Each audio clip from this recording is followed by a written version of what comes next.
we're gonna get started right away today because I have to get a lot of work done. So I have to be productive when we're live. I'm at home. I'm here in my home studio, which is basically my garage. And I'm going to be working on these foam chairs today.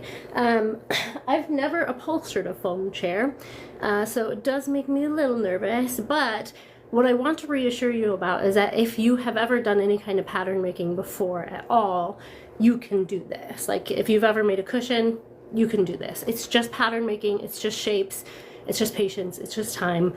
And practice. It's going to take practice. But so I've already attempted to make like my own custom pattern because I wasn't 100% happy with the way the original pattern fit. I was unsuccessful. So we're going to work with the original pattern. We're going to make one a little bit bigger. We're going to cinch it to fit it, and then we're going to apply it. We're not going to get to that today though. We have to make the pattern first, which is like cutting this out of vinyl and making it fit and sewing it all together and being like, okay, that fits, and then taking it apart and using it as a pattern and doing it all over again with the leather. And the reason why we're doing that is because the leather that I'm using is very sentimental and valued to the client. It was taken off a couch that belonged to the wife of the husband who had recently passed away. So the leather is going to go on these chairs. It's green leather. It's beautiful. I'll pull it out here in a minute. And we might, so because it comes from a couch and because the pieces are all crazy shaped, I have looked at it, I have compared it. I believe there is enough material there to do both of these chairs and then some. But the potential is there that there is not enough leather. And in that event, we also have some Sunbrella outdoor fabric that we would use for the outside back to make sure that we are coordinating everything. So that is what we're working with today, these two foam chairs. So let me kind of give you a tour of them. First of all, they came in this beautiful red velvet, which is great. They looked really cool. Like already they looked really cool, but they were kind of beat up. And because they're boat chairs, by the way, they're boat chairs, they had signs that they might have been mildew or something on the inside. There wasn't, fortunately, but they were getting pretty yucky and they needed to be replaced. These are styrofoam chairs that were probably cast molded into styrofoam. That's where there's like a mold that's the shape of these chairs and they fill it with foam and then it opens up. This is the chair. So this is what it looks like covered. It has been stripped down, so it doesn't look exactly like this. This is what it looks like stripped down with the foam. Let me move this out of the way. And this foam is going to have to all be removed. This is like borderline, this is getting real dark. This was this color. So this is like, I know this is weather damage. And over time, this foam starts to turn into like a dust. And that dust starts to seep into the fabric. If you were to try and recover this piece and leave this foam on here, the outside material is going to instantly be as old as the inside material. So you're going to have to get comfortable with replacing stuff, even on mid-century modern styrofoam boat chairs. I am nervous, but I'm confident in my skills, and I have done pattern making on complicated pieces of furniture like this before. I've just never had to attach it to foam. But we did dissect everything as we took it apart. We took a lot of pictures, we took a lot of video. There were a lot of half-inch nails, and there were a lot, or not half-inch nails, half-inch staples, and like 2-inch long nails. And I'm telling you that the trick to getting these on properly is going to be in tension in the way you put your fasteners in, so that when you do it, they're pulling against each other, and that's how you're going to be able to get it. It could also require a lot of glue. This had glue, the foam is definitely glued on, and I don't think the fabric was glued here. This looks all just like the fiberglass that they sprayed on top of it. So each one of them also has a fiberglass shell that's already starting to deteriorate, and you'll be able to see that on the chair that we're working on today. So this is what we're going to try and do, is make a pattern to fit this chair. And this is one of the more difficult things you can do in upholstery, because you're tailor fitting something to a particular shape. And I always tell my students, Don't use your patterns from your old furniture because you're putting new material in it. It's going to be bigger. It's going to be fluffier. Your material has been stretched out and it's gotten gross over time. So if you use that shape on your new chair, it's going to kind of look like your old chair. It's not going to fill out the way you want to. You might end up having to tighten everything. You're just going to extend it further. So I encourage you to break it down and figure out the pattern making. I'm going to try you as best I can.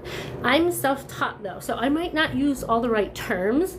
I call my clinch it tool a chunk, but if you will just humor me through the process, I promise you'll learn. I teach these classes on the weekends here in Ann Arbor, Michigan. I've had over 450 people come through my door in the past 2 years to learn how to do upholstery in my Bring Your Own Project workshops. So in those, you just bring your project to class and then I walk you through step by step. And there's up to 10 projects in class at one time. You can attend that class either in person or you can attend it over Zoom. So you can attend it virtually at home, and you can ask me questions along the way. So I'm like holding your hand through the whole process. It's a lot of fun. Ask anybody. If anybody is here who has taken any classes, go ahead and put your experience in the comments if you like, and just let people know kind of what the vibe is. I think that Carolyn's here. Hello. I think that people find it very helpful to have someone to answer their questions in real time. And during my classes, I'm able to actually physically demonstrate that to you in 4K, even if you're coming from Zoom. So it's a good experience if you're looking to like extend your skills or even just learn something. Most people who come to me have never done it before. So we have a couple of things that we're working on today. I am working on this chair, and Carolyn here is putting together another station. I'm not sure if we're going to need it yet. We're expecting somebody else too. And then this is the telephone bench that she's working on. I'm going to bring this around so you can see the front. So it's kind of a busy shop today. It's fun. We got the heat going. It's you want to wear layers in here, but I've been disrobing all day because I've been going hot, cold, hot, cold, hot, cold. So this is what Carolyn is working on today, and she's putting final top coats on this. She's got a couple layers of wipe on poly on here, but she's going to be putting some furniture paste on it for the final top coat, and it's going to make it look super duper small, or smooth, sorry, not small. Good morning.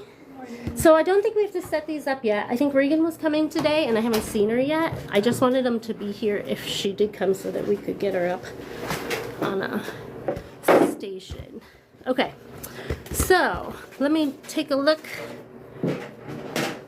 at the comment section. Thank you guys for contributing comments too, by the way, because it really goes a long way to expand my reach. I can't afford expensive advertising, and when you guys engage with my content, it spreads, and that's because it's because of you that people find me on the internet. That's the only place you can find me, so I really appreciate it. So whenever you're in here and I remind you, if you could just violently tap the screen and like this. You don't have to send me gifts. I get fractions of pennies of those, but when you're liking the content, when you're tapping on it or you're sharing it or you're commenting on it, it spreads it out and more people find me, and then that helps my business to grow. So if you guys can, whenever I remind you, you don't have to do it the whole time, and I'm not going to be like weird about it, but just tap on the screen a bunch when I remind you while I'm talking.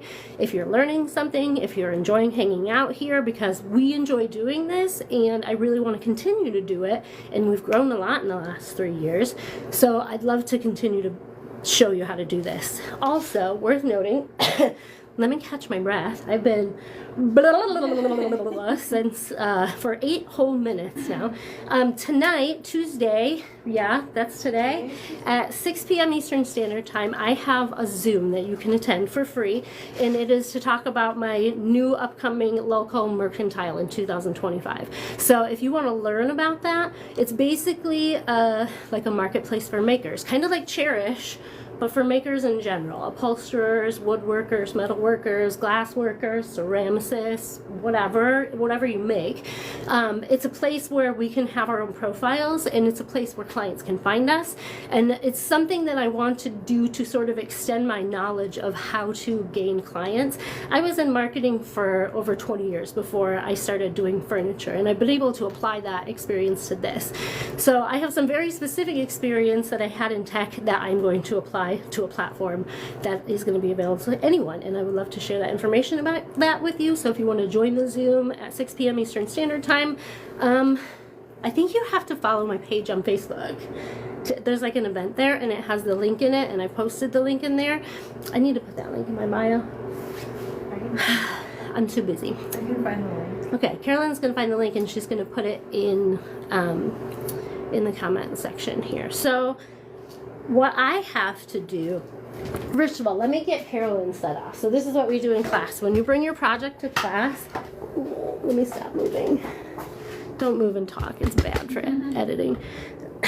When you come to my class and you bring your project to class, I get you started on your first step, and I kind of bounce around to everybody doing their own steps. And it's a really, especially with the virtual in-person mix, it's a good spread. And so it's a lot of working on projects, learning from everybody else's projects, and getting your own personal hands-on experience specific to your project at the same time.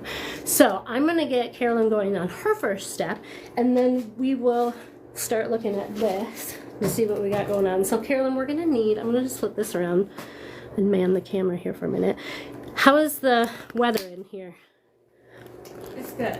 Is it warm? Yeah.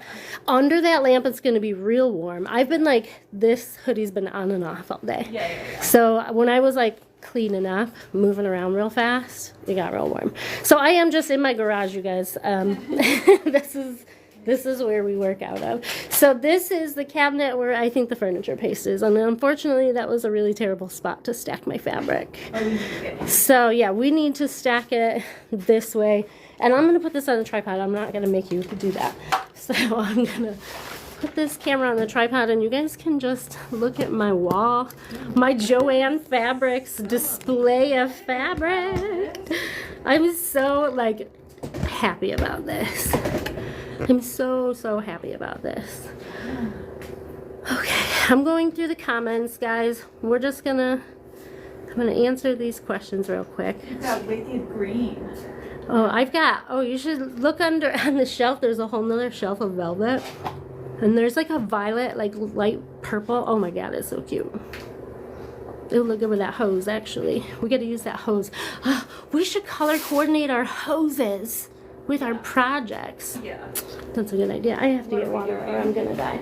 Yeah, I think you got the right idea over here. The white is difficult because it's white. So just be careful. Where did those come from? So this is the client's chairs that are boat chairs. So they gave them to me for the winter. I pick them up in the spring. On a boat? Yeah. Velvet? Well, they're not going to be velvet. They're going to be leather. Oh. There's like a green leather. So it'll be, the leather comes from a couch that belonged to the husband, his husband's wife's favorite couch, but his wife died. And so the leather is of sentimental value. Okay. But it's a gift to him from his new wife. Okay. His wife died a while back. Yeah, so it's like, it's a tearjerker. He's like, can you stop telling me your story? I'm gonna cry in public. You can't do it. Okay, so up here, all my stains and finishes, there is a tin of furniture paste somewhere there. Maybe it is in this cupboard back here. I have a tin of furniture paste. If we don't have that, I have tongue oil. We should just use tongue oil.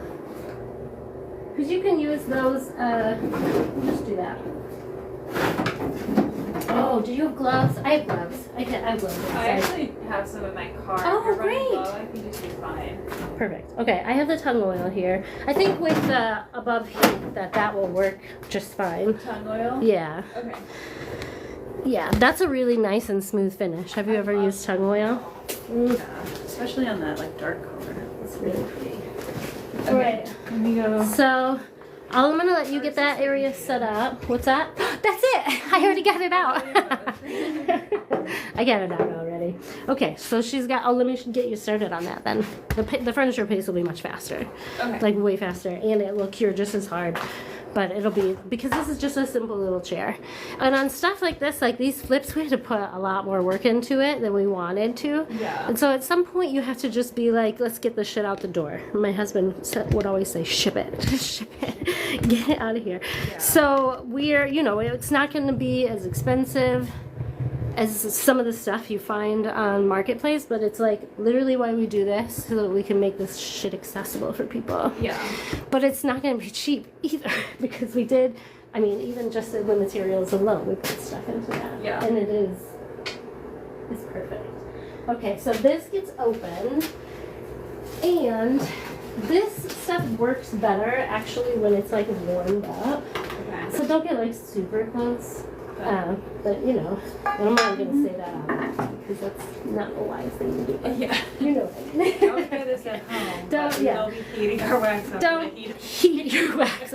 I think some people do like put it on a warmer. Yeah. Put it on a warmer and do that. Some people use heat guns. It is flammable. You want to be very careful about how you choose to warm that stuff, because it's so cold outside. yeah. What I do, if I can't like get it super warmed up right away, I just use a lot of friction to like get it on the cloth. This is like a lint-free cloth. There's no such effing thing. I've never found one in my life, a lint-free cloth. Yeah. So the first stage is putting it on, and definitely read the instructions, because they use science to come up with those instructions, and this is like the best way to use the product. Yeah. So I can't read it, but you can read it out loud. But if I remember right, we'll put it on in circles, leaving it on all certain surfaces time. are free of dust. Apply a thin, even coat of paste with a clean cloth. Allow wax to dry thoroughly, 10 to 15 minutes, and polish with a clean cloth, weighted buffer, or electric polisher. Yeah, and I have like a cheap little Ryobi electric polisher, but I think it's at the shop. But you can just basically keep going back over that with these cloths until it is like buffed and shiny. Okay. Another good cloth to do this with is a microfiber cloth. Microfiber cloth works really well too. But you can use a washcloth, you can use any cloth. It's the amount of time you spend rubbing it. Yeah. Like warming it up, rubbing it into the grain and getting it all like buffed out. Yeah. I do think this, you can feel like the little gritty. That's the dust that the last layer of poly got on this. It is, I've never been able, I've worked in shops that had dust collection systems, and I've never been able to experience a dust-free surface. So when you put it on in thin coats like I showed you, that dust just settles at the top, and when you come back with a sander, it comes right off. Yeah. So that sanding sponge that we were using, freaking around here somewhere, I want to go back over that with a sponge so that we can buff out that feeling, because that stuff will pop out right away when you start to put wax on it, because the wax builds up in those little stick out areas. It might be. Nope. Well, these are 220. I have 320s in here too. 320s in here. Yes, that. But you're not scrubbing it. You're just, and we're not going to use the power sander either. There's absolutely no need. This is like washing this with a washcloth. Right. Like flat, your whole hand just flat. You don't want to like, first of all, go with the grain.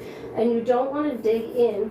This stain is not the real color of this wood, and it's not on like super thick. If you sand it, it's going to come off. We've only got a couple thin layers of oil-based poly on here. This is what's going to make it tough and almost a little, it's like a satin sheen, but it's kind of shiny. It kind of, you know, that fancy accentuation. You can get that with this paste. And this is like $7 or something. It might not be true. It might be over $10. But a little goes a long way. Yeah. So this is just like, if you use the whole, as flat of the palm of your hand as you can, as much of your hand as you can, because you want to disperse that weight across so it's like smooth the whole time. You're just looking at it while it gets dull. And you can go to the side, do that white. See that area right there? You want the whole top to look like that consistently. And remember how we like did these like strokes, these like soft strokes? Now that feels, you can feel from there to there. Yeah. That's like rough, this is smooth. So you don't need to go to town, we just need to knock that down. Yeah. I wouldn't even like 220 would make me nervous. Yeah. Because we didn't put that much poly on it. And the reason why we're not doing poly again is because it's too cold.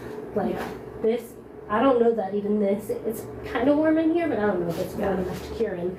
I can't leave this heat on for 24 hours, so. Okay, get to it, or you can use tongue oil. You can use whatever you want. Tongue oil is basically applied the same way. You like put it on, let it dry, and then you go back and you buff it out. So, it's up to you. Your level of difficulty. All right, guys, we're coming back to the chairs. I'm going to show you. Let's just deconstruct this foam chair, shall we? I'm going to flip this camera around so I can see what you see.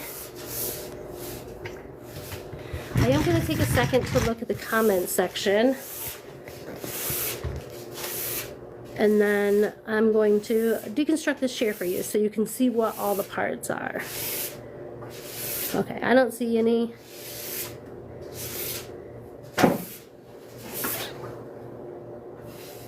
Thank you everybody for being here. I just want to drop in and say hello, Retro Attic Studio. They are in Michigan too. You gotta check them out. They are very, very freaking cool. Kim is such an approachable fountain of skill knowledge. I went on to open my own shop. Thank you, Lynn. That was so nice. Lynn did. Lynn owns Up and Up Upholstery. She took classes with me for a little over a year. I'll say she still comes to classes. Whenever she needs to escape home, she comes to classes and she hangs out. She usually ends up assisting, but she does get some work done in there. But very to say that last March we actually had a small business shower for Lynn, and she opened up an upholstery shop in is it Albion? Is that the right word? That's a city. Albion, Michigan. It's like by like on the way to Lansing area. Okay, yeah. I think it's Albion. My brain just like freaks out if I can't like immediately. Yeah. So anyway, so she opened up her shop out there, Albion, Michigan, and she's the only upholstery shop out there. And so she's getting all the jobs, all the government jobs, all the residential jobs, all the contractor jobs. She's teaching classes too. She's got, I think she's working on trying to get some apprentices in there.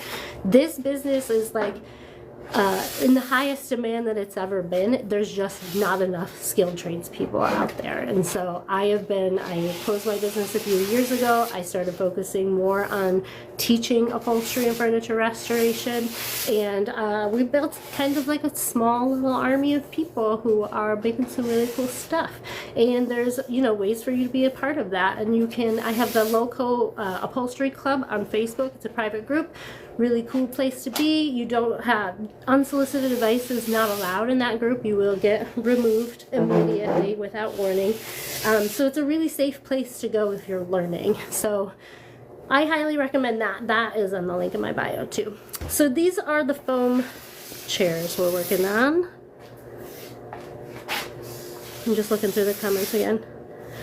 The boat was built in 1985. All the upholstery was red velvet. Beautiful, but hot year round. I believe that is the owner of these chairs, so no pressure. No, this is going to be really cool. Like, I love that my clients get to go back and see how all of this stuff was put together. So you guys are going to have a lot of fun watching it, and so are they. All right, so that's all of the questions. Thank you for that backdated history too. That was so cool. I hope I got the story right also. My brain is old now and it's a little bit mushy. Captain Rebecca, yeah, I'm so excited to see how they were made. Yay! I'm so excited you're here. Like, this doesn't happen, so this is awesome. Okay, so we have deconstructed these chairs. So this is them the way that they looked before. And you guys are going to have to remind me to put on my glasses, take off my glasses, because I can't see anything anymore. So what it basically was, first of all, foam. This was all of the foam that was on this chair. There was none in the middle. And there was this really thin layer of foam in the back that's like really, really dusty. And so we're replacing all the foam on this, and we're replacing this red velvet with green leather, and I'll show you that in just a few. But before we do that, we're going to take this very complicated pattern and we're going to make it out of this scrap vinyl that I have laying around. And this is going to make sure that I don't make a huge mistake on some leather that I can't get any more of. So that's what we're going to do. We're going to pre-make the pattern using this. Now, I don't like using the old patterns of chairs because I find that they're all kind of worn out, they're all stretched out. We're removing the foam, we're putting new foam on there. It's going to be beefier, it's going to be a little plusher. So this isn't going to look good on new foam and batting. So we're going to use this pattern to make a new pattern that's symmetrical and tighter and more tailored to fit this. So that's why we're dissecting this right now. So this is what's under those cushions. Literally there was nothing else here, the foam exposed, but these cushions were attached, and you can see there's an opening where they could get the cushions in. And this velvet is so brittle, like it's so old, it's like thick and brittle. This is definitely not reusable. You don't want to reuse this. Everything is kind of coming through it. So this got attached to the bottom through these buttons. These buttons went through holes that are drilled through the seat, and they're holding on to it from the bottom. So this isn't as intimidating as it seems. You can do something like this very easily. If you can make a pattern, you can do this. If you've never made a pattern, just pay attention and be patient and be slow. You just have to fit it to the shape of the chair. And if you can pin something together and cut something with scissors, this is an easy task. This is something that you can do. So this is, the cushion was here and here, both attached by the buttons. These were all attached with long nails. These are like 2-inch nails. And they also had these, this is insane, like 1/2-inch staples. So we are going to be reusing these 1/2-inch staples. I'm not certain that it needs the long nails. The trick to getting these to fit a shape like this is to get it to resist itself. So you need to be able to pull it and fasten it to it so that when this staple is being pulled this way, it gets stuck, and it's also pulling this staple this way. So if you're putting it on with a certain tension, you can achieve that with 1/2-inch staples. But I'm not super experienced with foam. I've had them in my class. I have not completed one of these on my own. So we're going to be experimenting with some ways of attaching. And we're starting off in the safest way possible, which is just using straight pins like this. Because these are not going to damage the foam. These are not going to leave giant holes like a 2-inch nail like this. And this foam has a finite number of fasteners that it can hold before it completely deteriorates. And it's already in kind of rough shape, but it's not past its prime. It's probably going to get another good couple of decades before it has to get thrown anywhere. And maybe by then they'll have the technology where you can afford to fix this styrofoam. Foam is a toxic chemical. This was poured into a mold like a liquid, and then it filled that out. So it's hard to replace. I have no experience replacing it with like the styrofoam and the fiberglass, but we're going to use foam, and it's actually just like, it looks like there was an air bubble in the foam, and the shell of that air bubble has since broken, and so now there's just like a little vacant void there. But we're going to be able to smooth that out with the foam that we add to it, so I'm not super stressed about that. So this is the outer piece. This is a piece that I really struggled with. I tried to fit it myself. I was just like, I don't really like the way this pattern looks. I really wish that I had looked at how this was sewn first, because I went after it yesterday thinking this was one seam here, and I couldn't do it, which it explains a lot, because this is actually, there's a lot of panels here. There's this back panel here, this wing panel, we'll call it, here, and then our arm panel here, and they're all pulled and stretched in such a way to like fit this chair, like to a tailor fit way. So there's what you're paying attention to when you're reusing these patterns is like how many panels there are. You're not going to be able to trace this pattern and use it exactly how it is, because this pattern was cut to fit this chair after it was applied to it, which means if you try to use this on new material, it's not going to be long enough for you to pull with your hands to be able to stick it to the frame. So you're going to have to get good at pattern making, you're going to have to get good at fitting it, you're going to have to get good at sewing. These are all things that are easy things to learn, but you have to do it one step at a time. If you have projects like this that you need help with, I teach these classes on the weekends, and you can attend them in person or you can attend them on Zoom, like live during class, so you can get your questions answered in real time. I demonstrate the skills in 4K. I have a little telehealth cart that I bring around with me, and you can go, I have morning, afternoon, and evening classes on the weekends, so you can take one or two or all of those classes and have like a full weekend experience. We get a lot of people who travel out here from different states, like New York, Texas, Georgia, Indiana, Illinois, North Carolina. We have a lot of people who come visit us because there's not a lot of opportunities to learn this kind of stuff, especially on an amateur level.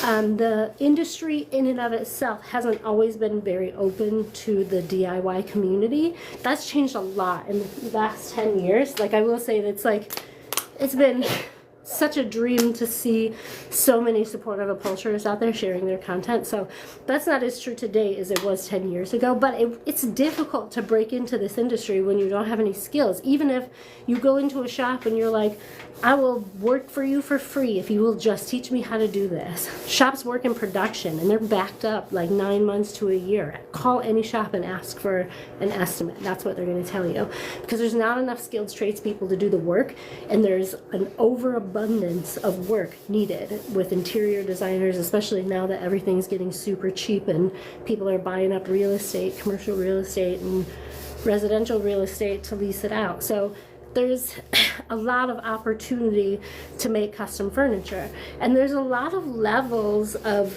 like being able to make money doing custom furniture. This isn't something you have to be a professional to do.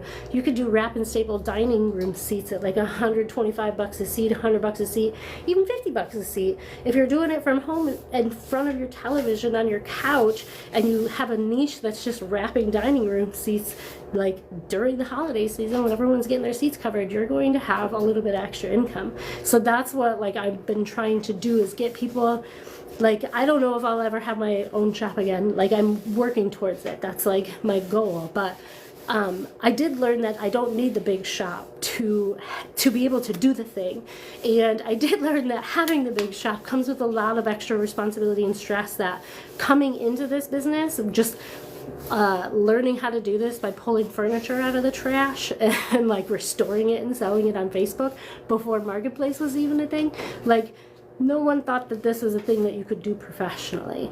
But if you do it and you get good at it, you can do it professionally. And what I learned is that people paid me the entire way. Like, when I first started doing my own stuff, my friends and family were having me do stuff. I wasn't getting paid a lot. I knew, on my first couch I did for $380. I paid for that couch. So it's not, you know, you have to put in the work and you have to take the steps towards the thing, if that's the thing that you want to do. And I have a lot of people say, like, you're living my dream. It's kind of a nightmare sometimes, but it is fun and it is a dream. And I think that if there were enough of us out here doing it, that we could be all like experiencing this. A lot of people think that the furniture market is oversaturated, but it's not. It's gone up over $21 billion in the past, like since COVID. So resale has gone up over $21 billion. People are past, like since COVID. So resale has gone up over $21 billion. People are past, like since COVID. So resale has gone up over $21 billion. People are past, like since COVID. So resale has gone up over $21 billion. People are doing this.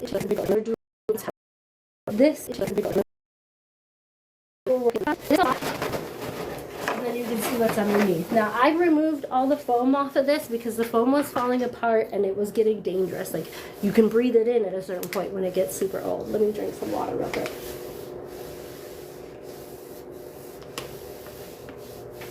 How's it going over there? Good. Good.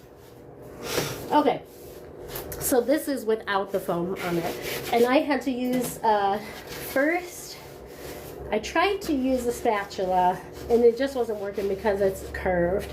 And so I did find that like a wire brush got this off, and then I found a bigger nylon brush, and so that was able to clean it off really well without damaging any of the foam. There is a fiberglass shell on this, but you can see some parts where the fiberglass shell has deteriorated right here. And it looks like this was an air bubble, and there's some chipping down here, but that's what happens to this material as it gets old.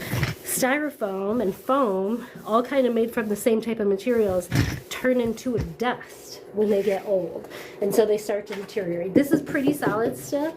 It has a thin layer of fiberglass texture to the top of it to sort of protect the foam.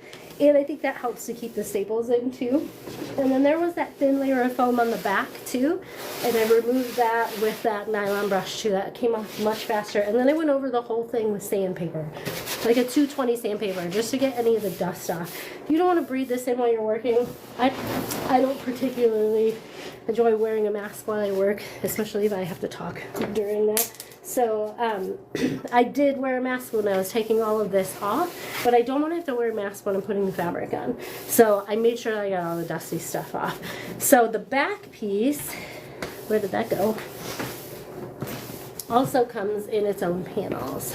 And I think this might still have a cluster of staples. This had a bajillion of these staples in here. There were so many staples, but they came out very easily. My husband said it took him like 20 minutes to strip these two chairs. He said they just pulled right off. Wow. So we have to figure out how to make sure that they are super secure. And we do have some contact adhesive we can use, which will actually work really well on leather if we have to use that on leather. It will help hold it into place, but it's just going to be sticking to the foam and like these surfaces. Eventually the glue will get old. But we have to do our best to use tension with our fasteners to make sure that this can stay in the foam. But today we're focusing on getting these patterns right. So this is the back part of the chair. This goes on like this.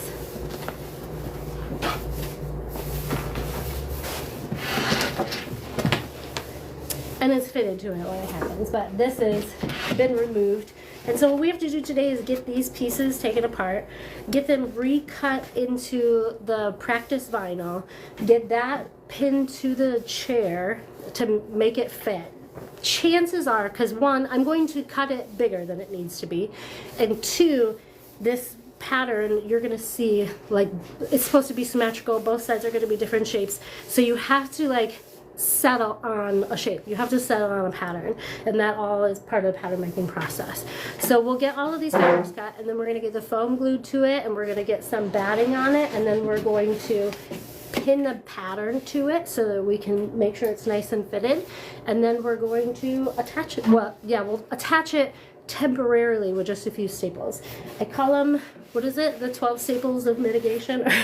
It's called staple mitigation. You don't want to put so many staples in that you have to do a lot of work to remove them if you have to go fix something. So I show you how to attach this to the frame briefly to make sure that everything fits before you make any tough decisions, because we have to make tough decisions with some very sentimental fabric, and we're doing that live on the internet with the owner of the chair here. Welcome.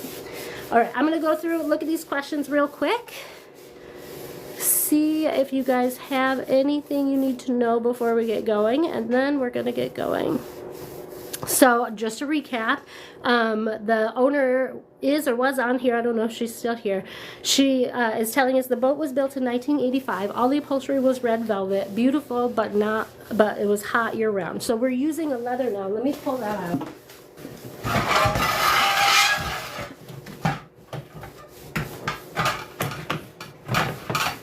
Let me pull that over.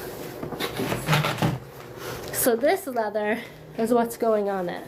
And I'm confident that I have enough of this leather. This was removed so beautifully, by the way. Thank you so much for removing it the way you did, because it's so usable. People don't think about that. This made me literally want to go around and skin couches. Like, the way, there's this pile of leather in this box that is like, she depolstered the whole entire couch and then removed everything and unstitched everything. So it's like ready to use. Cool thing is once I get the shape figured out, I can just lay it out on this leather confidently because I already fitted it and I know that it fits it. And then I can make these cuts and not feel like crazy about it. So she shared with us that these boat chairs were on a boat that was built in 1985. She said she's so excited to see how they're made. The leather going on them is from the first couch my husband and his first wife bought together. She passed away. Sorry, I'm like terrible at like sentimental things. Like I cry. She passed away in 2018. God damn it. I can't do this on the internet. After a 9-year battle with leukemia. Okay, I can't. Whew, you guys read the comments because I can't breathe now. But thank you very much for sharing that. And for letting me work on this for you. Hopefully I won't let you down. I'm pretty excited to work on it. Actually, I've been like eager to work on a foam chair for a long time now. Tammy says, hi, I'm glad to catch you live. Tammy, I'm glad you're here. Sorry about this. I'm like a crier, you guys. Something you have to know about me is like, it's like embarrassing how much I cry. Okay, so we have this leather and that's what we're making this pattern out of, but we have to make it out of a practice pattern first. So in order to do that, we have to like de-stitch these patterns. So we're gonna do that. It's not super fun and exciting to watch. Before we get to it, maybe I'll show you what Carolyn's doing and you can be a little entertained. I see a lot of hearts coming in. Thank you so much. Ugh. If you want to see me cry again, just tap on that screen as violently as possible. Okay, so let me turn this around. As a reminder, we are just here in my garage working on some cool furniture, and you can smell this stuff. This is something you still want to have some ventilation for. It's hard to see, like. So come over here where I'm at, and even on the camera you can see it a little bit too. I'm actually gonna get them lower because I think you're close, but I can see a couple of dry spots. Let me get this. All right. So if you look like towards the edge, you can see these dry spots. You just basically need it to all look the same. And it needs more than you think. And you want it to... You're putting too light of a coat on. Yeah, because you are going to basically be rubbing it off until it's all... It's like a lotion. Yeah. You're like rubbing this into all of the grains and you're moistening all the wood. It's not going to get like shiny and beautiful until after it dries. Okay. So you have to put all of this on, and then we're going to do like one smooth coat after every, like you can just glop it on. There's like, until we start buffing it out, you can just kind of get it all over there. And then we'll start wiping off the excess a little bit at a time. If you're ever, like, when you get better at this, you're not going to have to go after it like that. Like, yeah. You'll know, because you don't want to waste a bunch of material either. Yeah. So you'll know how much to use. And you don't have to do that on the paint. The paint has its own top coat on it. It's already done. It's ready to go. Did you bring the upholstery today? Yeah. Yay! This telephone seat is going to be so fucking sweet. Look at how cool it is. Isn't that cool? Alright, let's go watch me de-stitch some fabric. It's not all entertaining, you guys, I have to say, but if you've never made a pattern like this before, it is all important information. So you want to be very cautious. I want to first get these chairs off of here so that you guys can see the tabletop and I can work on a flat surface.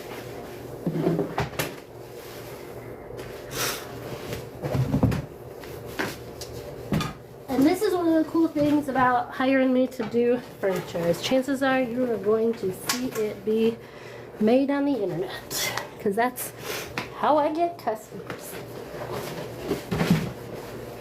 Also a pretty good shtick, guys, if you're looking to make money doing upholstery.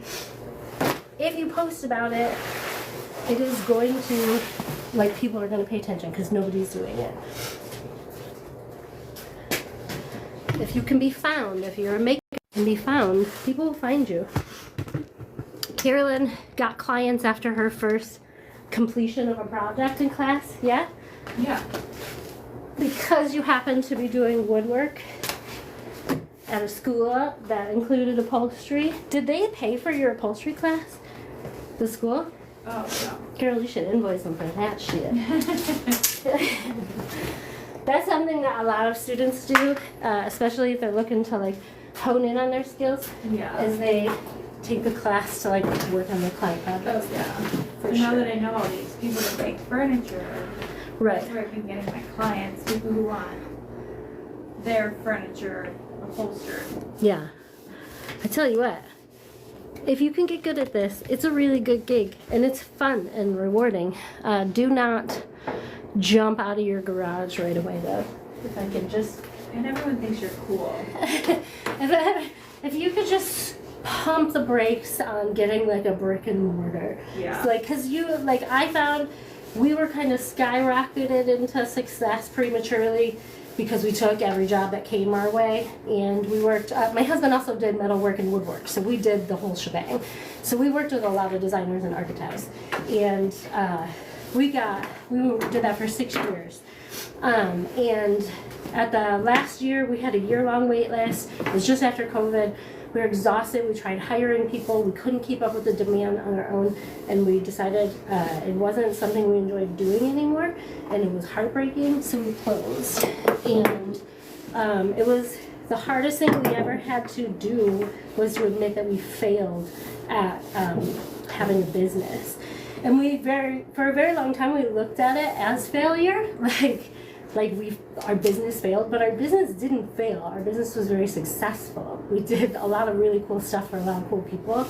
We just couldn't keep up, and we couldn't wear all the hats. We couldn't do everything on our own.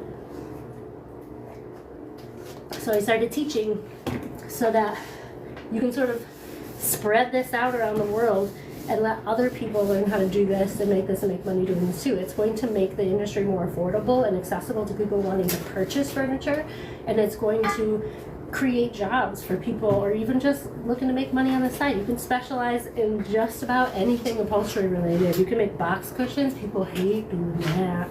Learn how to do a good box cushion. You'll make money. Okay, so what I have to do is go in through here and unstitch everything, and I don't think I can get close enough on this for you guys to see, but I don't use a seam ripper on these because seam rippers go dull really fast, and upholstery thread is really thick and it can make it unsharp like quickly, so you end up burning through a lot of stitch pullers. So I just use scissors. Sometimes I use a razor blade, a sharp razor blade, just a loose razor blade, but I have cut myself fairly badly in the past year doing that, so I don't do that anymore. But I like to use a sharp pair of scissors that has a really sharp tip, and then I just like literally one stitch at a time open it. Now this is very brittle fabric, and if I rip this, it's gonna rip it like right up the seam, or better off, it's going to rip down a straight line in the pattern, separate it from where it goes, and I'm not going to have a good idea of what that shape is. I typically tell my students not to use these patterns, not to reuse them because they're not trustworthy, but this is a really unique shape, and I had a go at it earlier, and I was like, you know what, I have the gist with these, I'm just going to take it apart. But sometimes if you can get it, if you can put it together very quickly, it's not worth the time to unstitch this. I took an hour to do it to see if I could like put it together, and I was like, nope, I am going to need to work off of that pattern and see if I can make it more exact. Now what I didn't like about this was that in some areas this fabric was folded to make it look nice, and that looked nice with velvet, but leather is a lot thicker, and so it would make a lot thicker of a fold. And we want to sort of reduce the profile to make it look nice and smooth. So I want to debulk this, and I'm not going to be able to do that until I fit it to the frame. And in order to fit it to the frame, I've got to cut this apart and cut it out of some test fabric. So that's what I'm doing right now. So usually at the ends of these, they're going to be back stitched, which means someone sewed them forward, sewed them back, sewed them forward again. It's like a knot in the end of the fabric. And you can lose control of this situation very early on in your project if you don't pay attention to what you're snipping when you're starting to loosen those first stitches. So I'm just gonna unstitch all of these. And how's it going over there? Good. This is not cutting down the seam. Oh, there we go. That's looking good. Yeah, I think so. Yeah. So here, underneath this radiant heat, it is very warm. Are you warm? I'm comfortable, yeah. Before I had the fan on because it was blowing hot air from the ceiling, and it got too hot, but it was also really loud. Yeah. So it was like, I don't think I can get away with doing live with that. So hopefully we can do hoodie weather. Okay, so now the thread is pretty thick, so it's easy to see. You don't want to make a mistake to cut the fabric. You want to use as much of the shape as you possibly can. We are going to have to be creative too, because this has been molded over like a rounded shape. It's not going to sit super flat. So we're going to have to be good at math. But luckily we'll also be able to, sorry, I'm having trouble thinking and doing at the same time. We'll also be able to like edit it in post. As soon as we get the pattern on the chair and start pinning it together, we can cut away any material that we don't need. We can make relief cuts. We can mark where we need to sew it. Like there's a lot of customization that happens just in the fitting process. This is really cool having you guys here. And the lighting in here is fucking amazing. Yeah. You know what it is? It's this garbage white tile on the floor. Oh yeah, it like reflects. We got it at a thrift store. It was like $11, and I was just like, it's white and it'll reflect light. I am also wearing a lot of makeup though, so if I appear to be glowing in the dark, it's because I am. All right. So this is like the boring process. So I'm gonna bring the camera close and I'm gonna ask questions or answer questions if we got them, and then talk more about what I do.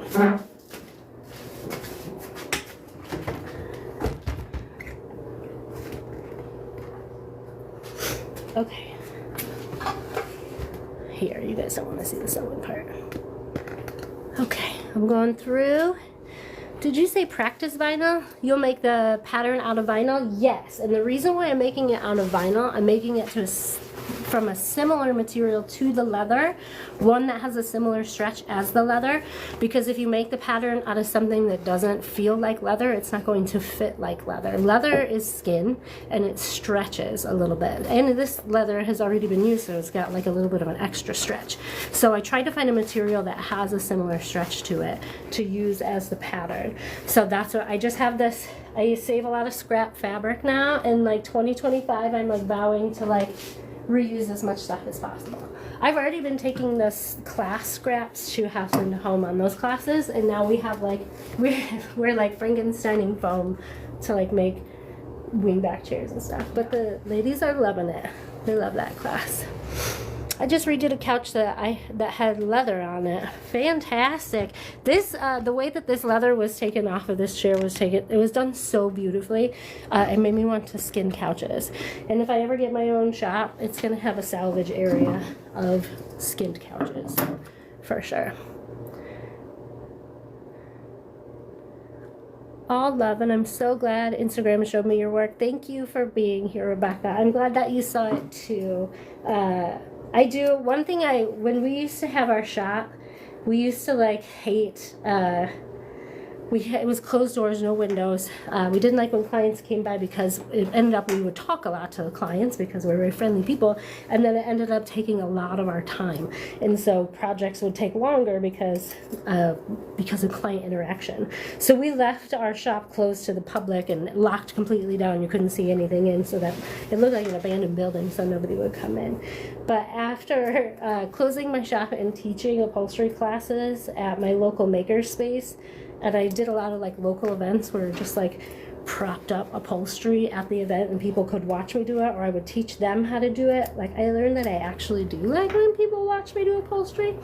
So here we are on TikTok performing upholstery live on the internet. It's a fun gig if you can get it. Okay, so we no longer have a loop. We have all of these panels. Ooh, worth noting, before I get too deep into the woods, let's mark these panels so that we know what we're working with. And now I have to piece this back together. I found the link in the chat. Thank you so much. Carolyn, put a link in the chat. Is it for the classes?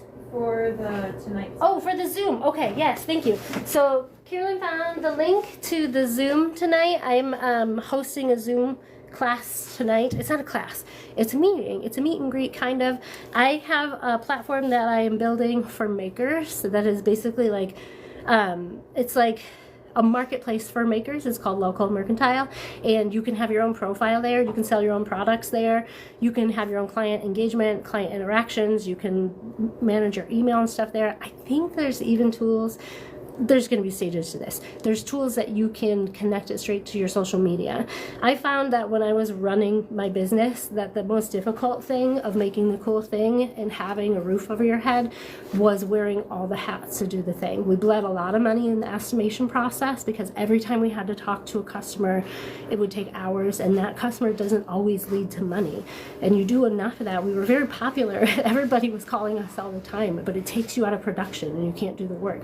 So I tried to build a tool that would help me manage my time in this way and manage my projects, and also help with my work-life family balance and sort of automate a lot of processes. And I have experience doing this because I used to build rewards programs for independent grocery stores. And independent grocery store owners, they don't have a lot of technological knowledge. They use point of sale systems, but they don't do anything with that data a lot of the times until rewards programs started to come out. Well, a lot of the big marketers doing the good stuff, like for Kroger and Meijer and stuff like that, were charging a ton of money. They were making a lot of good money doing that, but it wasn't accessible to these like small stores. So I worked for a company called Reach Influence that made these rewards programs for small independent grocery stores. And one of the things we did was like sort of automate this email process for them, where we could take their data from their point of sale system and we could target offers to them, and then they would come in and they would shop at the grocery store. So that was a process there that I was able to apply that knowledge to kind of how I think about automation from all of the stuff that I do, because we were able to automate a lot of stuff by just like coding stuff in. So I don't have a point of sale system to speak of, but I try to think about like what I learned from this experience and how I can apply it to my own marketing and all of that. And the best thing was to do is like, if I could generate it from one area and spit it out everywhere else, that would like make it easier for me. And then the other thing that I knew that was a problem that needed to be solved in this industry was that people have a hard time getting clients, especially early on. And when they do get clients, they don't really know what to charge. And early on, you wouldn't be charging the same amount of money you would be charging after 13 years of experience. You need that price to go up if you want to get paid training for doing this. So you have to be willing to start like at a base level and work your way up. But people give you work, give you practice, and the more practice you get, the better you get at it. So that's why I teach these classes. Thank you for being here so much. If you answered my question, I missed it, sorry. Saskzone, I'm not sure what the question is. If you can put it in again, I will answer it. Your shop looks like a Christmas dream. Thank you. So I have not had a garage in a really long time. After we closed our business, I was working out of a maker space. I didn't have my own space, and then we moved recently and I had a garage, and now like this is my first time having a whole garage to myself. It's not insulated, but I do have a lot of heat going in here, so it's actually pretty warm. It's not bad at all, but I do love it. And if this is your dream, this is something that you can do. Join me tonight on the Zoom. We'll talk a lot about it. This is something you can do, start small, if you want to just dedicate an hour or two to learning the skills every week.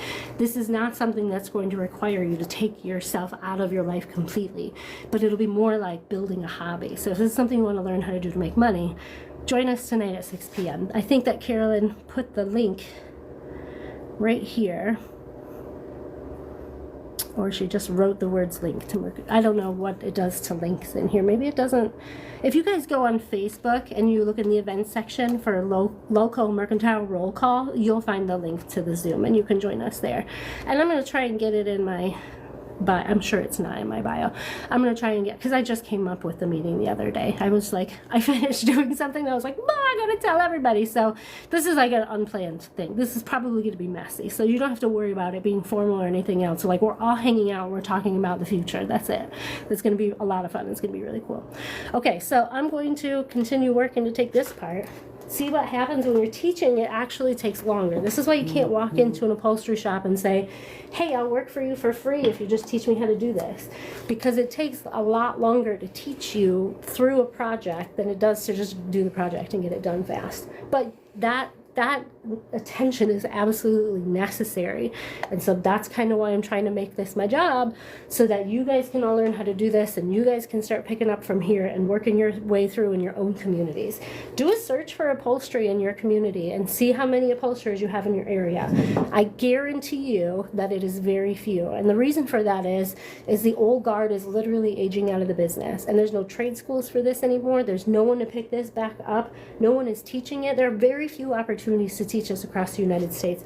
There are a lot of really great opportunities to learn, and I suggest that you look for as many as possible. I have my own options. You can check them out in my bio. But here on Tuesdays, I give you these free tutorials. So if you're enjoying the free tutorial, all I want you to do is tap on the screen as violently as possible and make that likes meter go up. If you tap it long enough, it's like a little heart meter, and when it gets to the end, it'll throw you a party. That's fun for everybody. You guys got to remind me to drink water. I've been fasting to get sugar out of my system. So we have it open now. Oh yeah, we were going to mark it. Let me get a pen. I'm going to get a Sharpie so that I can mark the panels. Turn this. Here we go. And I want to mark them clearly so that I can read them, because I'm going to need to know that information when I go to sew everything together and when I go to like cut the pieces out of the actual leather. The leather is very sentimental, very important, and we don't want to mess it up. So let's take a look at the parts. I'm trying to see the shape of the chair in this thing. It's got two arms that have, I know this is an arm. This looks like an armpit. The top had 3 panels, so that's this. So 1, 2, 3 panels. So this is the top, and I'm going to put top on the top of it and top bottom, TB on the bottom of it. And then I'm going to go top left bottom, and then on this side where it looped, I'm going to go top right, right bottom. And then from there we went on to our wing panel. So wing W top, wing W bottom. On this side, wing top, wing bottom. And then the other ends down here, by the powers of deduction now, we know that this is the bottom panel. So we're going to put, this is the bottom panel bottom because it's on the inside, and this is the outside that wraps around the bottom of the chair. So we're going to put bottom, and bottom top. Because this is top, that's top, that's top, that's top, that's top, that's top, that's top. You're also going to want to put these like lines across here. Put as many as you want. It doesn't matter. The goal is going to be able to line these lines up when you go to put these panels back together. We're going to add material in this direction, and we're going to add material in this direction so that we have enough to pull it, but it has to fit in this specific area. It has to get sewn together right here because that's how it's tailored to fit it. It's so weird that they do that. So I make these lines across all the seams before I take it apart. Should have done that to the first one, but it's okay. We're going to get it together. We're also going to be pinning, like at the end of the day, these might not end up lining up once we get everything pinned together, but this is going to give us a good start for where everything needs to go. And then we're going to do it here, And on this side. And then this one went together too. And I took it apart already. So you're going to see these pieces that fold over. That's your seam. That's your seam allowance. That's how much, like, if I were to just cut this out by the pattern and not like worry about that seam, I would have to add my seam allowance, which for me is standard 1/2 inch.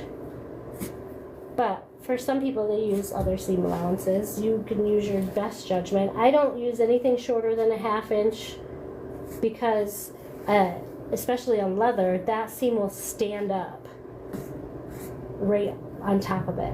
And I want this to lay flat. So there are times where you can make that seam allowance even bigger too. You sewing? You gonna sew?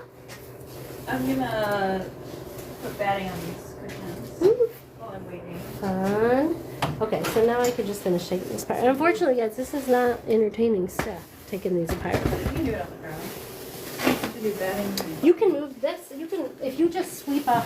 I left those there just so I can show people what they look like. But if you want to sweep them off, you can. You could definitely fit on here. All this stuff can move. This table is big enough for the both of us.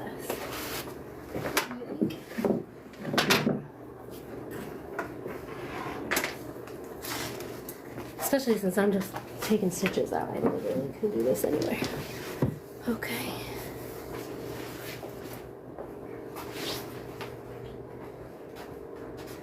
I've been so interested in this kind of thing. I have a ton of people interested in this. Fantastic, Kate. Please do tell all your friends because we're building an army of makers and upholsterers over here. That's the goal. So tell all your friends. I'll show you how to get clients. It's going to be fun.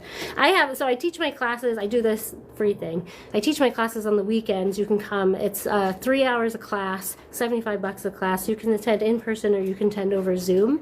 You can learn that way, just one class at a time. I have buy 3, get 1 free classes, so you can buy 3 and get 1 free and save money. I think that there's 7 classes in a weekend, so if you wanted to take the whole weekend, you could do that. And then I also have broken down my classes into subscription offers, so if you want to be a continued learner, you can pay a subscription cost and you can learn continuously through me. There's the top package is 44 hours a month of upholstery training, and that's hands-on training. That's like you and me over the camera doing upholstery 44 hours a month if you want. But there's also like way lower packages, and you can even attend my classes just as an observer, just to watch the skills around the class as I work with 10 different projects. We have a full weekend this weekend. Yeah. All weekend, all day. This is my first all day classes thing. Yeah, I know. Like People are usually, excited. yeah, we've done the weekend retreats before, which people come for the whole weekend, but now my classes are like you can take, there's full day options. You don't have to take full day because sometimes it's a lot. It's too much to do the whole 9 hours. There were people that were coming like Friday, Saturday, and Sunday. And they're coming from out of town. One day. And then what do you do in a town that you don't, I mean, Ann Arbor is a fun place. You can find shit to do here. For sure. Really nice places to stay. But still, I mean. But yeah, people come from out of state, and so we try to make it as accessible as possible for them. So now they have full day options, and now they can get more value out of it. And so the subscription options, I think, they're free. You can join the local upholstery club, and you can post your projects in there, and you can ask questions. And if you have, like, I can answer it for you if you tag me in a post, but there are a lot of pros in that group who are very forthcoming with information. It's a group where you cannot offer unsolicited advice, so no one is going to be like, you should have actually blah, blah, blah. Everybody is just open to whatever, and if you want to learn, you just tell people you want to learn, and the people who have experience there from all different skill levels will chime in and help you. It's a very supportive group, don't you think? Yeah. Yeah, for sure. Okay, this sucks almost as much as pulling staples. Only because this fabric is so brittle and it's making me nervous. And I've got to try and see if I can get this flattened. I might have to leave this fabric underneath something heavy overnight if I can't get it to iron out. I'm not concerned about, like, you can't iron velvet because it'll flatten out the nap. Even if it doesn't melt it, it can flatten it out, and that just like affects it permanently. So, but the velvet on this isn't important to me because I'm using it as a pattern, but I also don't want it to melt. So we're gonna have to test some of the material. Luckily I have 2 of these, and make sure that it can be ironed. If it can't be ironed, we're going to have to flatten it under some heavy boxes or something, like find a big, wide, flat, heavy surface and smush it overnight so that it stays nice and flat, because this is not stretchy at all anymore. This is actually quite crunchy and unpleasant to touch, but it's going to be a really great stiff pattern for sure. If you are unsuccessful in being able to get, like, I unstitched this, so, and you can see in some places where like there might be cuts or like bigger holes. Ideally we just want this seam allowance, right? We want to be able to iron that out so we have it. If you can't get that, because sometimes the fabric like dematerializes, then just cut right along that seam, and that's the shape, and you can add your seam allowance to that. You don't have to be super exact if it is damaging the material to do that. But this is actually going pretty good. This is a really stiff fabric that's, luckily there's no material in between that seam. Sometimes you'll see like a backing on it, which would make this way more difficult. But once you find the row of stitches, it's kind of easy. Do you want me to turn this down? Oh, no, you're fine. Row of stitches, it's kind of easy. Do you want me to turn this down? Oh, no, you're fine. I'm like hot. Tell me to get cold. I'll turn it back up. I like radiated heat because it makes me feel like I'm in a womb. But it's I'm so shocked at how that little heater heats this place up. Yeah. These two, nothing. This is like body heat. This is when you just say you're gonna have heat on you, but like together. So there's that little heater over there, but that's like an industrial size heater, and then there's these little radiated heaters, and then there's this little fan right here. This was It is like $2. outside. Yeah, it's freezing outside, and we're not wearing coats at all. And you don't need a garage to do this either. I first started doing this in my living room and dining room, and my kids had to wear shoes in the house for 2 years because there was just like staples and nails everywhere. It was like the first house we ever bought, which like needed a lot of work. It needed new drywall, new floors. We pulled this nasty carpet off of it, and there were still staples in the floor. Like, we didn't get to a lot of it until right before we sold it. So like it just looked like we were under construction all the time. There was furniture piled up on the dining room table, and the front porch was like screened in, and there's furniture piled up on the front porch, and there's a spare room in the base or in the first floor, and that's all piled with furniture. But you don't even need that much space. I did this 3 years ago now, from my backyard, because my house is 800 square feet, and I had a little storage shed in the back. You do need a place to store things. You're gonna need to store things. My foam, I don't know if you can see it. That's my foam table. And those are like 72 inches long. It's like 7 feet. I don't know how much 72 inches is to you. I think that's 7 feet. I think it's 7 feet. It's almost 7 feet. But, It would be 2 yards. yeah. Yeah. 4 yards. 36? No, 2 yards, you're right. Math. Not great at it.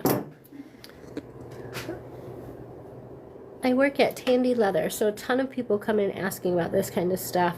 Fantastic. Shoot them my way. I have been training. I have students who come just for the experience. Of course, most of them do because they want to make something cool for themselves.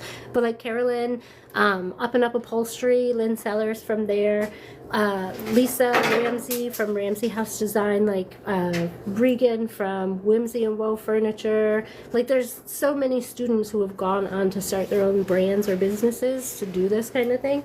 It's I'm building an army, I'm telling you. So I have lots of, like, I'm creating a space where clients can go and find upholsterers of all different skill levels to do stuff for them. So if you're like, I want to help someone learn how to do something, you can help them practice on stuff. So that's the goal. They're mostly customers. That's great. Where are you out of? I'm in Ann Arbor, Michigan. My group is the Local Upholstery Club. It's on Facebook. It's a private group. You have to be let in, but just join the group, answer the questions, and I go through there once a day, and I will let you in, and then you can start asking away. Oh, you found it. Great. Have you had much snow? We did get a couple inches of snow. It's started to melt late yesterday, but it is cold again. So it's still hanging around out there, but it wasn't bad. And it's honestly, it's really late in the year.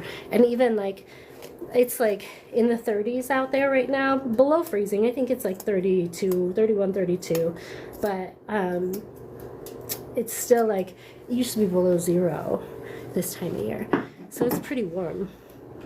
I hate that my screen froze right when you answered where you're out of. I am out of Ann Arbor, Michigan, and I teach my classes at MakerWorks, which is a local makerspace here in Ann Arbor, Michigan. Hoping to open up my own shop soon because it's getting expensive. My storage unit is like $1,000 a month, so I'm already paying the bills of a place. I just need to find the right place. But I'll tell you what, a makerspace is like, if you don't have a house big enough to work out of, if you can't work out of your backyard or anything else, see if you have a makerspace near you, because makerspaces are just big shops, like wood shops, metal shops, textile shops, where you can pay a monthly like fee and then use the tools. Yeah, at our makerspace, you don't even have to have a membership. You can go take a class, or you can go learn how to use the tool safely, come in and use it for a day, never come back again. Like, they have a lot of different options there. I'm trying to get my screen to scroll up, but it keeps pulling up the bottom. I think I might be at the bottom then. That makes sense. Okay, I'm probably at the bottom of that. Oh yeah, we have one of the biggest ones here in Charlotte, North Carolina. North Carolina is the textile capital of the United States. I've been there. It's beautiful. I love it there a lot. And I like Charlotte fabrics a lot too. So thanks for being here. Makerspaces. Yeah, if you Google makerspace near me, you'll find out if you have a makerspace near you. And they're usually open to the public. Mine's a nonprofit organization, so it's open to anyone who wants to come from anywhere in the world. And they do have people come from all over. It's a lot of fun. And I have, like, I pay for the high end, like the highest end membership, which is like access to the shop, like 24-hour access. So I have a key to the shop, and it's like $210 a month. It might go up this year though, but I don't know. But it's worth it, and it's a great investment into the community. They're doing really cool stuff.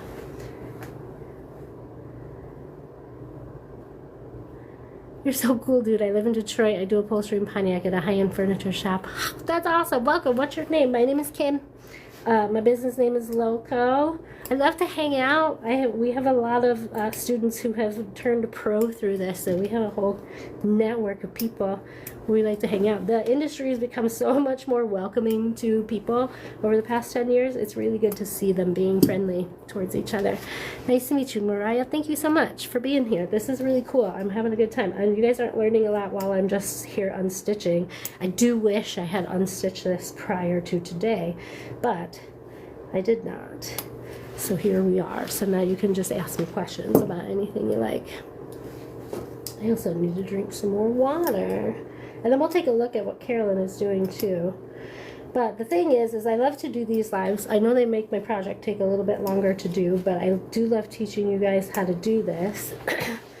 But the lives are necessary to grow my business, because this is how you guys find out about me. I only use the internet as marketing because I was in marketing for 20 years. I'm really good at using it. One time I used it to win an election, which was pretty cool. So this is how I get my customers. So when you guys are here and you're watching, you're engaging, and you're asking questions, and you're sharing with your friends, that's sending my content out to the For You page.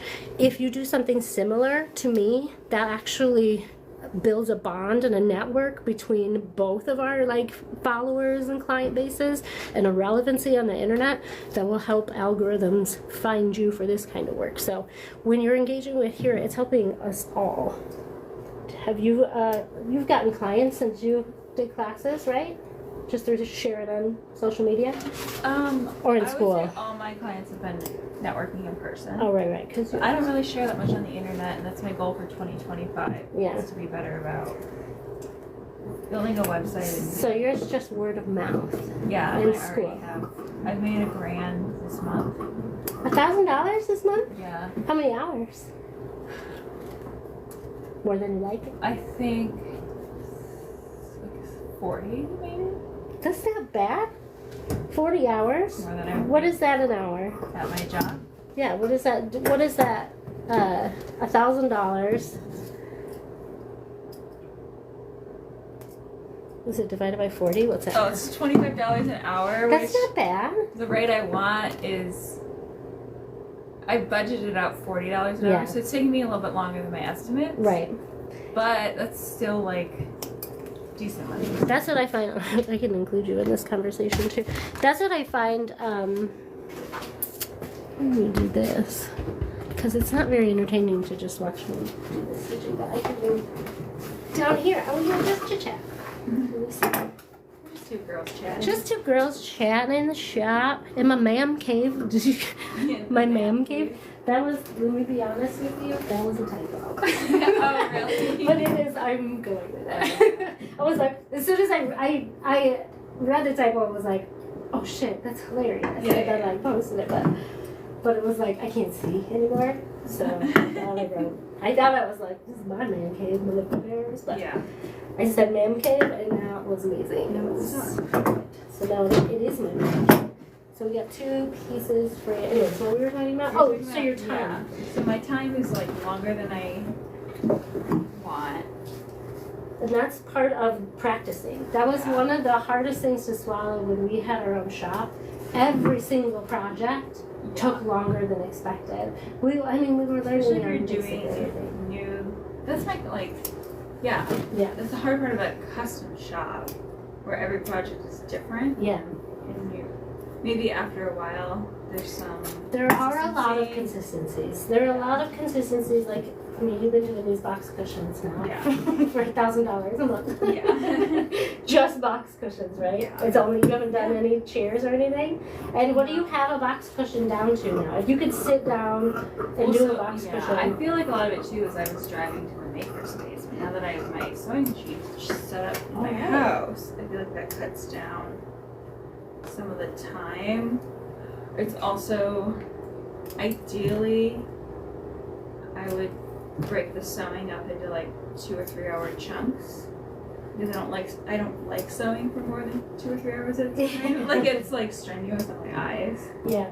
But I feel like each box cushion is really more like, I wanted them to be 10 hours, but they're more like 12. Yeah. Yeah, and it adds up. Yeah. Yeah. And like cutting fabric for me takes a really long time because I get nervous about cutting the fabric. Yeah, there's a couple of things that I do to solve those problems. One of them is I always add 20%, what do I call it? Yardage? No, I add a 20% fee for the anything can fucking happen. And because everything always does. Yeah. And so I do my hourly rate plus the cost of materials plus 20% Yeah. to cover the fucking shits, because there's shits. And that's the thing too, is then my prices are too low. Right. And well, there's that learning curve. You Yeah. have to be open to having low prices to the learning curve, and so long as it is not, the thing is you have to sacrifice, you have to invest your time Yeah. in it. You know what I mean? Yeah. You have to be, I've invested, I'm still investing. Yeah. It won't stop. You're perpetually selling your stuff forever until the end of time. And there's like only so many different ways to do that. So you have to be smart about, I think, like growth. I think I did good in terms of when I started pricing early on. I didn't know how to price stuff. And if you join the local mercantile, that's part of like, you'll be able to put your hourly rate that you want in there. No one's going to see it. Yeah. And then when you go to do your estimates, they'll be like instantaneous. Yeah. So no one has to know what you think your value is, because we know that gives you a fucking anxiety attack for someone to think You know what I mean? Yeah. And people are really afraid of saying, oh, that's too expensive. But the fact of the matter is it is expensive. Yeah. When they're getting cheap furniture from overseas, Yeah. slave labor, cheap materials, like unsustainable practices. Yeah. So unsustainable that it's falling apart. Oh, I know. So like you buy can't. a dress for $5. Yeah. It's like, that makes no sense. There's like a learning curve. What I like to do is like, especially early on, only take one client at a time. Don't build up projects because then you're going to get stressed out if you get behind. Yeah. And one client being a little upset is different than a year's worth of wait list of clients being pissed off because your one project a year ago set back everybody on that list. You don't want that to happen. So you have to be smart about, like, add more time than you think. Yeah. And like, I always, on wingback chairs, I can do a wingback chair now. I only spend like 3 or 4 hours a day working on upholstery, like client projects, but I could probably finish a wingback like that in 3 or 4 days if I don't have to strip it. Yeah. I'm not stripping the wingback. Yeah. But like, if I could do that a week, like I'm charging just over $1,000 for a wingback chair plus the cost of fabric, and you could turn that out a week.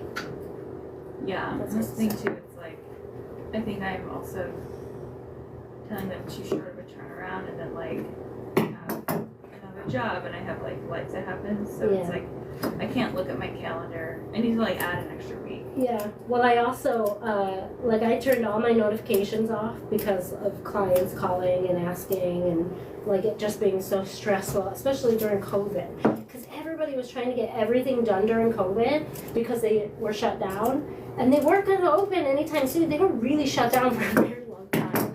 Yeah. And they weren't going to be open anytime soon, but every project was like, we're going to open any day now, so you need to everyone. And it was really just like putting a lot of pressure on you. Yeah. So if you have like 12 people doing that, I quit my job, well, I didn't quit my job, I got laid off. But I wanted to have a job where there was no bosses, but I ended up having a job where I had like a dozen different bosses a week, and some of them were kind of assholes. Yeah. Not a lot of them. We did not. In the 6 years, maybe 2 people.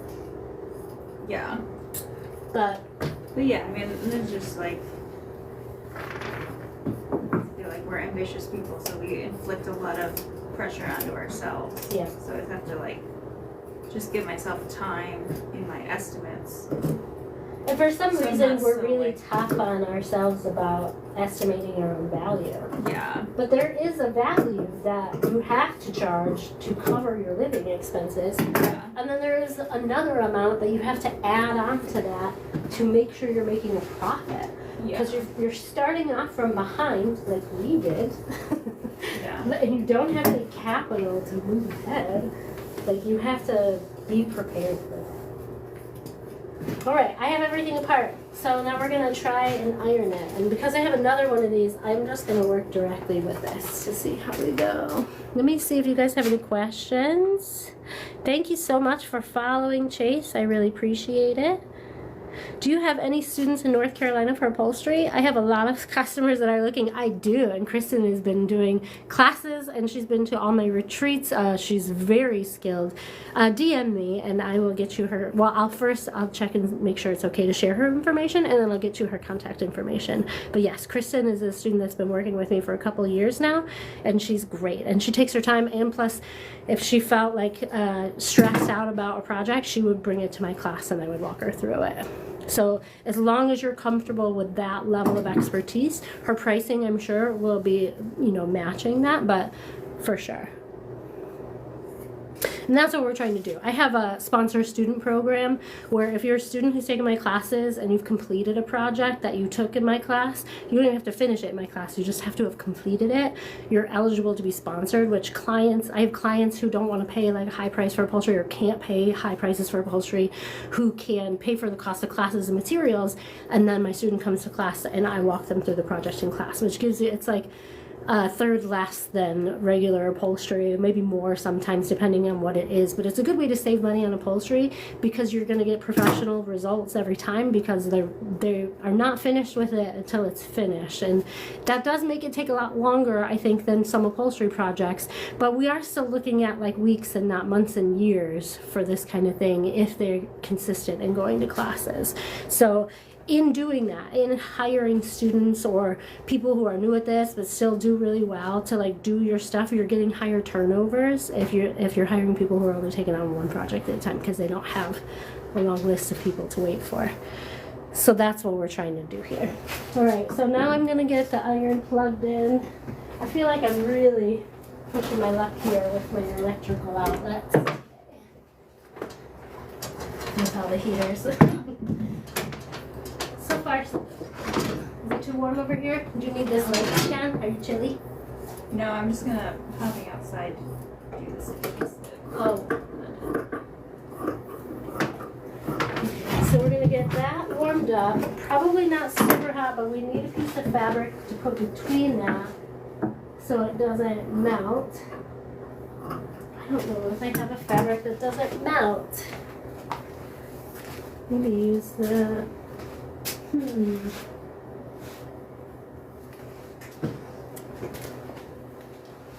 was gonna get a sheet of this. I'm taking fabric, but that's expensive. I don't look how bad to do it. Alright, I'm gonna be right back and you guys can watch Carol do her cushion. She's making a box cushion for clients. You teach in those classes now, right? Not this class, but I am going in the summertime. Alright, I'll be right back. Yeah. Uh-oh, I've taken over Kim's live.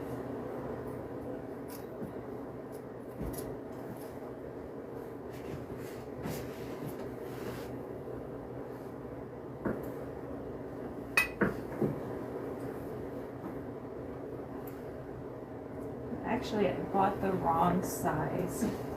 I bought the wrong thickness batting. So I'm doubling up layers of batting, which is very inefficient. But ultimately, will have the same effect.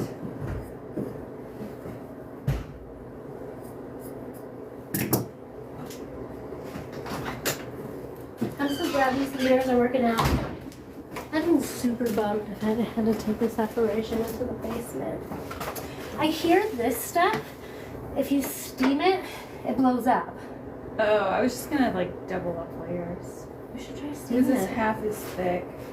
We should try to steam it. Just to test a piece. Yeah. To see if it works.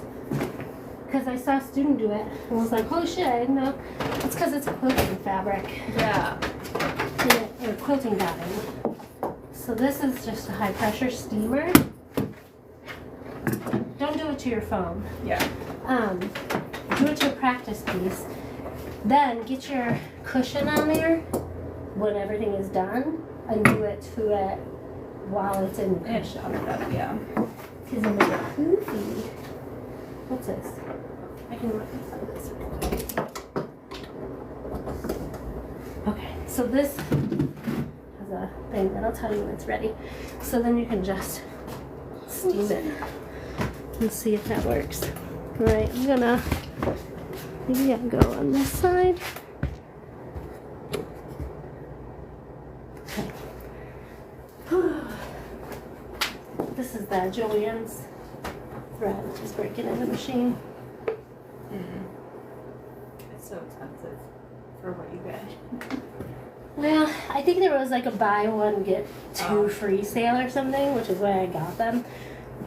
But I don't buy a lot of the upholstery thread in colors because it's so expensive. Yeah. And unless you're doing a top stitch. Yeah, you don't really. Yeah. So I would only do it if I had to do a top stitch on that. Alright, I do want to use steam. This isn't that great of a iron either. This is just a pillowcase. I don't have a... I'm just trying to get this to go flat and not melt, please. That would mean a lot to me. Okay, it's not melting. It might shrink, which is also why we're going to put extra fabric on it, but it is ironing. You don't want to do this to velvet. Like I'm using this pattern. This is going in the trash after this. You don't want to do this to velvet that you're using unless it's like performance velvet that says it can be steam ironed, because it will flatten the nap. I don't know if this pillowcase is it. Might be. So once I get all these pieces flat, then I'm going to lay them out on velvet and cut them. I bet that's ready. Does it say ready? No. You can hear it. It's coming. And see this?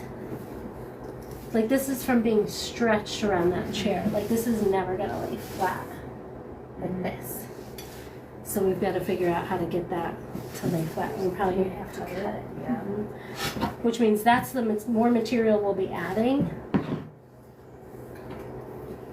I'm testing it to see if it's not melting, but it's dicey. Yeah. I don't need to risk it any more than that. This is just a pain in the ass. Anything you can do to save time. For Christ's sakes. So you do want to iron it from both sides because you want to open up the, and you probably flip it more than a couple times. You want to open up the seams and get those flat too because you're going to need the whole width of the fabric. And sometimes you can only get that by doing both sides.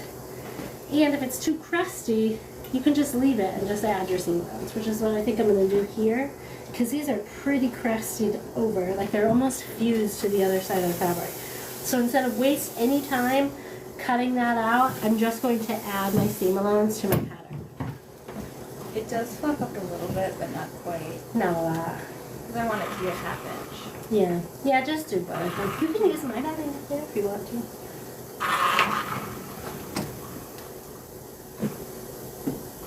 I love the steamer one. They're great for cushions. I always steam the cushions. Are you all done with that then? Yeah. Unplug it. Thanks for trying. Explode. I wasn't. I was curious to see it. I was like, Yeah, okay. it does Is this fluff it scrap up. stuff? Double drain. It definitely makes it softer. Like I think you Oh get yeah, I can see it. like a nice. Yeah, not a ½ inch though. Yeah. Definitely not a ½ inch. But this stuff It does fill out. like is always so flat when you unroll it. Yeah. I really want to With what? organic cotton batting, the real fluffy stuff. It's fun, but it can be lumpy. So you gotta really train Oh, yourself yeah. hard on getting it smooth. I saw a chick on Instagram the other day who she's like a textile artist. I think she makes clothes. I didn't see any but prior to that, and I didn't go back and look. But I did start following her, so I'll probably see more.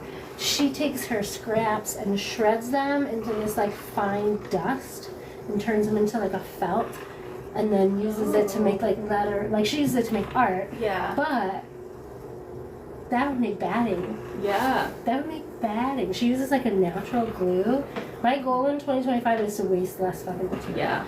Like on my client stuff, I am using all new materials, but if it's foam that can be reused, like if it's not in terrible shape, I take it to Yeah. House and at Home and reuse it on that stuff.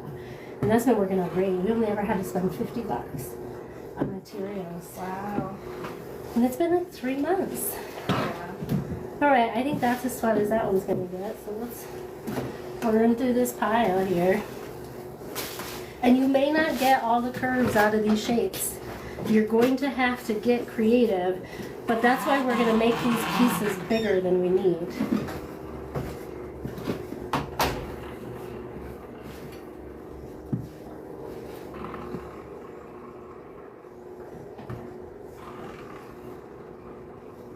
This one wasn't so bad. I'm gonna flip it over to the other side.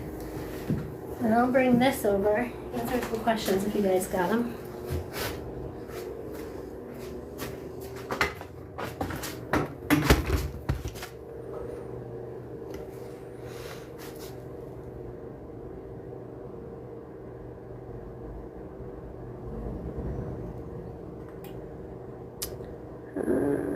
Overseaming will shrink it. Yes, I am anticipating shrinkage for sure. We'll definitely be expanding our pattern. I'm not going to use it exactly as is. I'm using it as a template for the shapes, and then I will be pinning it and tailoring it to fit.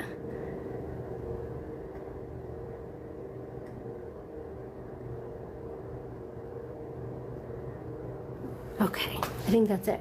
So I am going to just keep ironing. And if you guys have any questions, you can put them in the comments. My name is Kim, and I teach upholstery and furniture restoration classes, and I also put some of my processes here on TikTok. You can take my classes on the weekends. You can take them in person or you can attend over Zoom. They're 3 hours long, and I've just now switched my schedule to full day options, so you can take a morning class on Friday, an afternoon class on Friday, an evening class on Friday, and have a whole day experience if you like.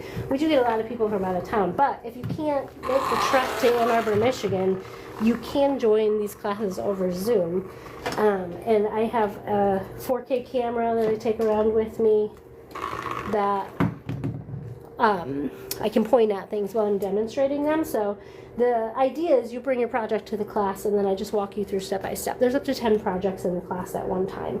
And then I will start, one student off on a project or on a task, and then get another student going. So I'm kind of just bouncing around the classroom and on Zoom helping people with individual tasks. And the cool thing is I explain things very well, so you'll get to learn upholstery skills on other people's projects too, not just your own. So someone might be doing deep button tufting or tying springs when you're just there to wrap a dining room seat, which is fairly simple and easy to pay attention to other people while you're doing it, I think, because there's some, moments once you get told where to start and stop, there's like some moments of silence in there. You can really learn a lot just from watching. I definitely don't think my iron is supposed to make that sound. This piece is pretty tattered, but we can keep it together to still use it as a good template. We'll still be able to use it.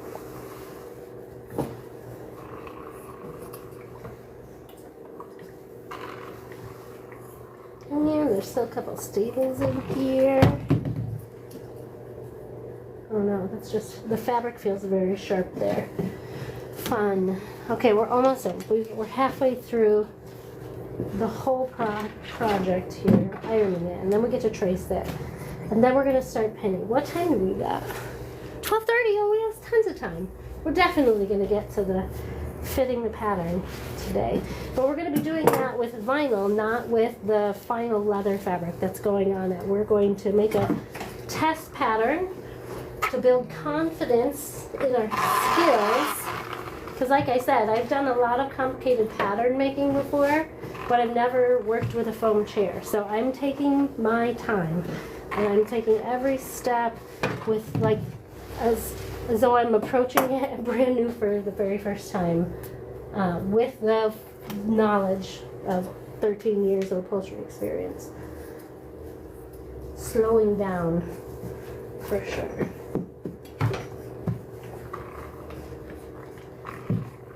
So if you guys are here and you're learning anything, or you're just enjoying hanging out, while you're here, if you just tap on the screen and like the content, or share this with your friends, or do something to engage with this content, because that helps people find me and it helps people learn what it is that I do, which is teach upholstery classes.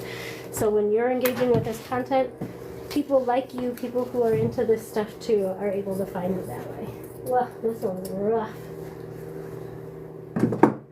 Try and iron it into place. What do you got going on for the holiday season? Do you celebrate Christmas?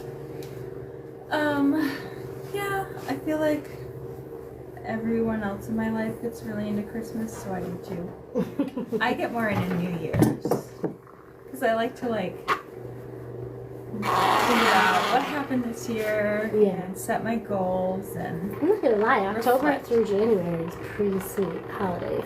Yeah, I know. To celebrate. I know. Lots of family time. I had the best Halloween ever this year. Yeah, they're trick-or-treating. Yeah, we went to Burns Park, which is like this fancy neighborhood, I guess, but it looks like the movie Hocus Pocus. You know how like the parents are all partying somewhere, and there's just like hundreds of kids in the street, and there's like lights and music pumping. Like everybody's got decorations like in their yard. Like people are shooting candy out of like third-story windows. It was really cool. I love that. Should I hand stitch this before I put it on?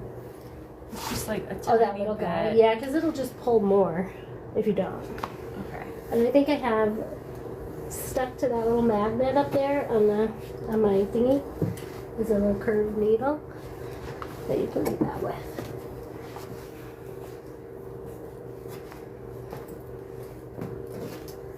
That's like the most stressful part of the cushion when you do that fold over. For me. Yep. Well, if you're not doing, are you not doing a zipper on those? Oh no, there is a zipper. Oh, okay. I was gonna say, if you're not doing a zipper and you're just hand stitching those together, which I want to teach you how to do because that's what you really need to be doing. Yeah, it's more professional. With these mid-century chairs, it's just what you would have seen, but it does make it so they can't change them. Well, I'm gonna put buttons on this anyway. Yeah. So Right, so you might as well not even. it's have just it. like, You know how to sew zipper. yeah, and I mean, I'm not committed to the zipper. I don't love zippers. Well, I'll tell you now that you're good at sewing. If you make your panels, like you make your square, and your side panels are the exact length of the sides, and the long panels are the exact length of the longs, it will sew in a perfect square. I guess the first time I ever did it, the corners didn't line up, and it was like very... The first time you ever sewed corners? Yeah. Weird. That's really not weird. a child prodigy. Can I tell you guys, please don't give up after the first time? No, I didn't give up. I Like just... No, I know you didn't. Clearly. Obviously, you're Well, that's still why I doing have it. that. I like just remember that, so I'm nervous. But yeah, so it's 4 panels instead of 2. Yeah. Yeah. So that way your seams are right at the corners. Mm-hmm. It looks really sharp too. Like it's really nice. I said sharp because I'm. And so how 100 do I actually years old. do this? Okay, so you wanna basically loop. You want to get a loop around this like a fender from the front. So if you can see me. I'm coming in through where the like top part of the seam is. And I'm trying to get these loops to go right around that little guy. First I'm going to start off with like a knot. These stitches have to be teeny, teeny, teeny, tiny. Oh, I see. And Yeah. bring it through and like Yeah, I'm pull just that tying a knot loose in it thread right now. through. Yeah. Yeah. Like you just go like...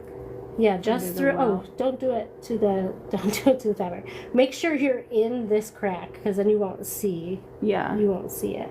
But essentially, you're gonna get yourself. I looped it through. Over to that little string. Oh, weird. Like from here, I'm not gonna do it, but I'm gonna mimic it because you need to get your way over there. But from here, I will go up on one side of it and then go to the other side of it and pull it down, and it's going to pull that string into that Okay. seam. Perfect. Does that make sense? Yeah.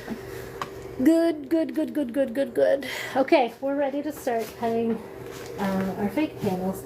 And so yesterday I put all of these panels on the chair so that I could start fitting it myself, and then I realized early on that it might be too above my head to get this custom shape, and I'm glad I did because it was this piece that I was missing.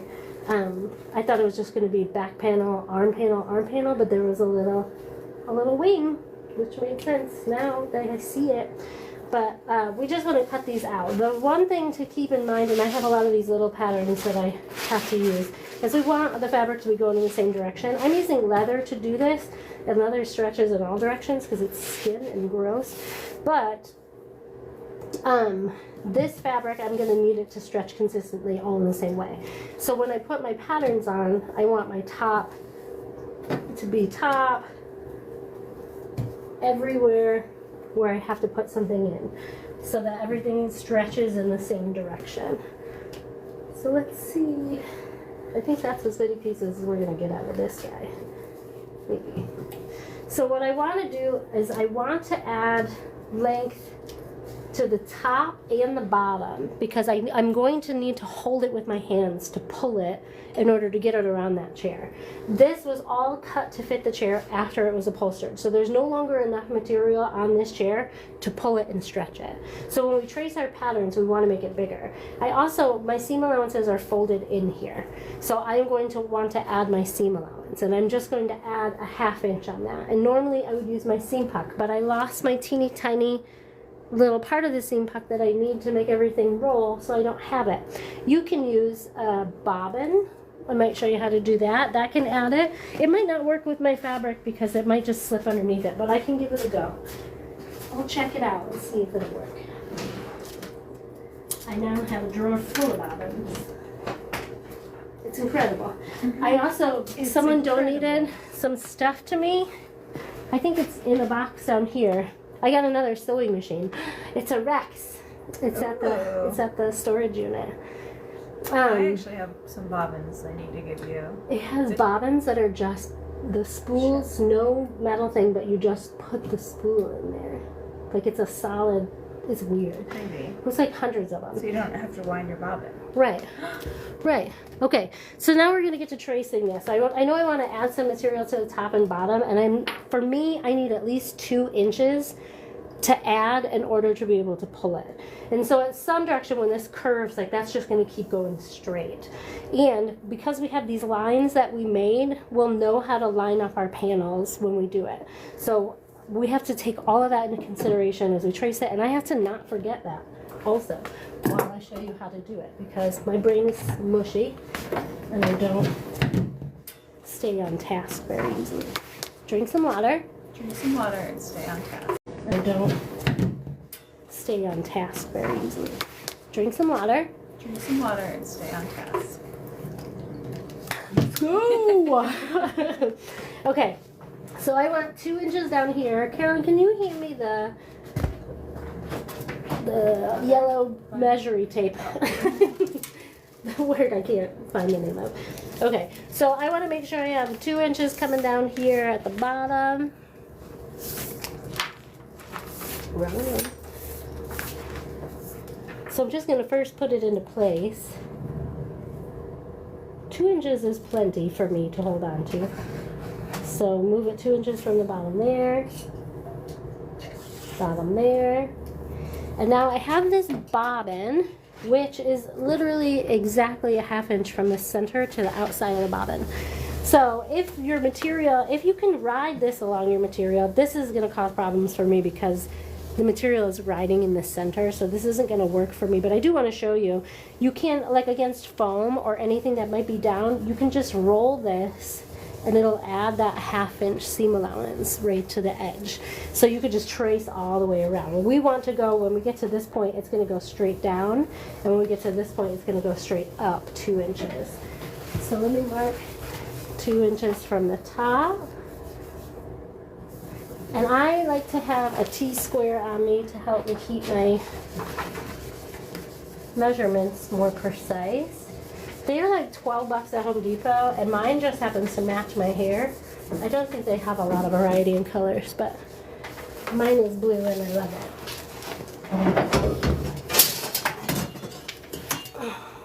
it. Okay, so I am first, before I trace my pattern, I'm going to connect those 2 2-inch dots here to just clearly mark across the surface. Now that's not like a super straight measurement, but it's going to work out for the panel. You can see it's kind of like a polygon. It's going to work out for these purposes. So now I need to add a ½ inch this way. And I also want to make sure I have extra material so that I can trim it to fit it. I don't want to cut it and have it be short and then have to go back and add more, because when I'm pinning it to fit it, I can trim it to fit it. So I'm going to add a full inch on both sides. And that's going to give me enough material. Oh, and it might be who of us to pin this to the material. You're not going to be able to do this to leather. But with this material, if everything works out, once I cut it, once I sew it, once I fit it and everything fits, I'll be able to deconstruct that pattern and use that exact pattern to sew. So when I cut my leather, there's no questions. Everything is going to be fit perfect because I already made it fit perfect. It's an extra step. It's like reupholstering. When I cut my leather, there's no questions. Everything is going to be fit perfect because I already made it fit perfect. It's an extra step. It's like reupholstering a chair 2 times, but let me tell you, it's better than having to redo that thing over and over again. Right, Carolyn? Right. I've done a lot of things 2 times. Yeah, and you do when you're practicing, and you can't get down on yourself about it. A lot of my students get frustrated they have to remove staples throughout, and I'm just like, we do this. Like, this is how it's done. You can't avoid it. If you don't like this, you might not like doing upholstery. That second time, always better. Always. And you're always like glad you did it too. It's literally when you're doing this for money, it's like hundreds of dollars Yeah. that you could be making or sacrificing if you don't take the time to like do it the right way. Balls. That really not looked up. So I'm putting it down so it doesn't move, because it is very slippery on there. But you don't want it to move because it won't be symmetrical. The other thing I'm going to do after I trace this is I'm going to fold it in half and make it symmetrical. Chances are this has been stretched out and is no longer the right shape for the chair.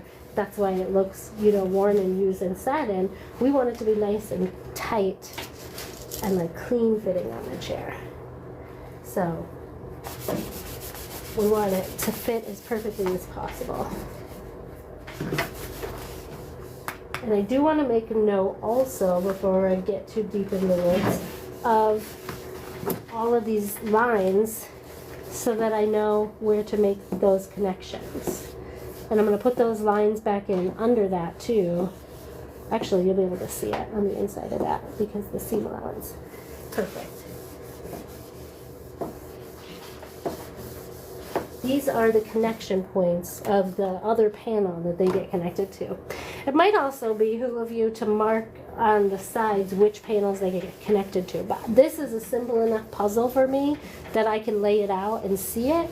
But if you get confused, if there's a lot of panels, you're going to want to mark like attaches to left arm, attaches to right arm. You're going to want to put that information on there so that you know what to do when you come back at it. So now I'm just going to add, I'm going to take my ruler and make my up lines from this seam. This is a part of it. So that this just continues to go straight up. And that's going to be a 1/2 inch over too. But we'll get it there. We'll know what we're doing when we get there. And make it go straight up on that side too. And then we can mark our seam allowance from all of this stuff. Is this in your way? You're good. This ruler is great because it's like over 60 inches. I think it's 125 or something. But it's like fucking long. It's not fun to have around. So now I could just mark this 1 inch mark every couple of inches because I'm not always super great at playing connect the dots. And I want to make that line look as smooth as possible.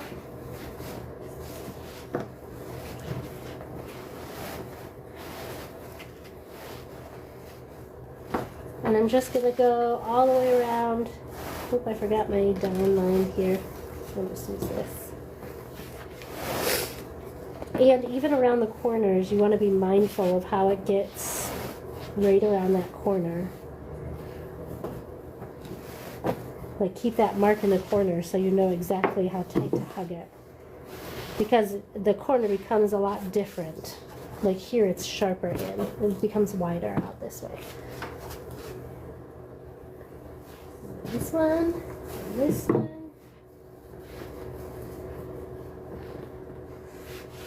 And now all of these little lines will be in place when we're going to line it up. Which won't really matter until we get to the sewing part anyways, but.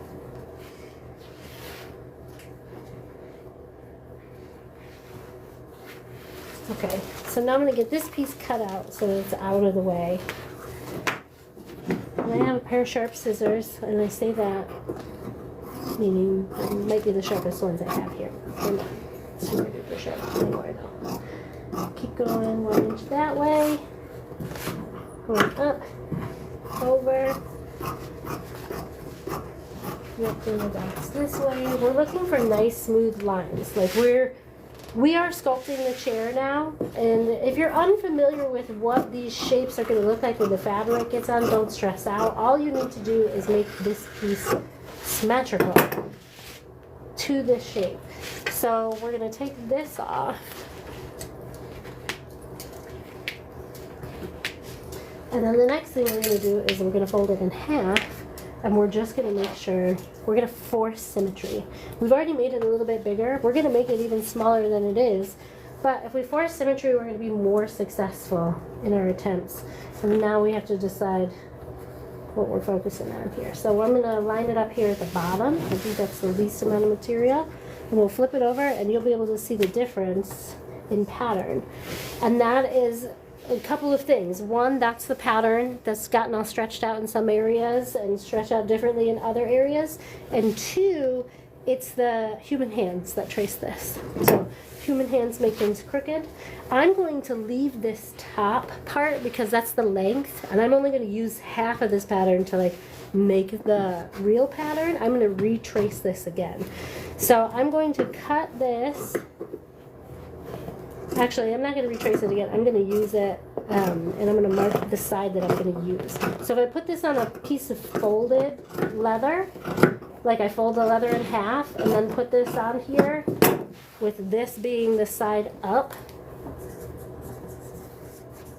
and the fold being here, then I can get a symmetrical pattern out of this piece. So what was this piece? This was the top and the top back. So you want to mark that too. Top, back. And that's the top back of the chair this way. So let's keep going. We got one panel down. What if we sew today? What time is it? We might not sew today. It's 1. Anyways, when you get to the sewing part, I think we'll get to the fitting part today. And then we can talk about the sewing part a little bit before we get out of here, but we're probably not going to get to the sewing today. Okay, top, bottom we did. We got to get rid of those pieces too so we don't double trace them, especially when we don't have a ton of fabric. So this is keeping the fabric in the same direction that it was. This is the top, this is the bottom. This is the next piece we want to pin down. I'm going to check the comment section real quick. I don't see anything. If you guys have questions along the way, please feel free to put them in. I need at least 2 inches on the bottom and 2 inches from the top for this piece. I'm looking for it, and it is on my person. And I'm going to try and conserve as much as material as possible, but if you're new, you might just want to give yourself some space all the way around. That'll just give you a little bit more tolerance when you go to trace everything down. It's the cutting the fabric part that makes people the most nervous. Yeah. Especially if it's sentimental leather. This is why we're making a pattern. I've anchored this down at the bottom, and this curves up a lot, and I know that that is not going to work out when I go to pin it. So I'm actually going to snip this to give it a relief cut so that it will go flat. And that's going to make this be bigger in this side, and that is something I'm going to be able to address and potentially sew a dart back in after I get it fitted to it. But I want this to sit down flat in order to make this pattern. So I made that relief cut, and now you can see it opens up there about 3/4 of an inch, which is going to make this pattern bigger, which is better than it being smaller, because if it's too small, then we're going to have to start over after we try to go fit it for the first time.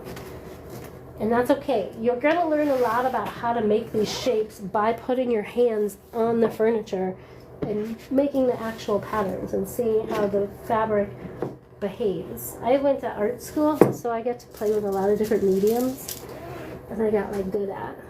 I'm really good at color matching paint. You are very good at color matching. I'm dumb at color matching paint. I just did I was working on my friend's Crosby made her a fireplace mantle, and we're matching it to the other stuff.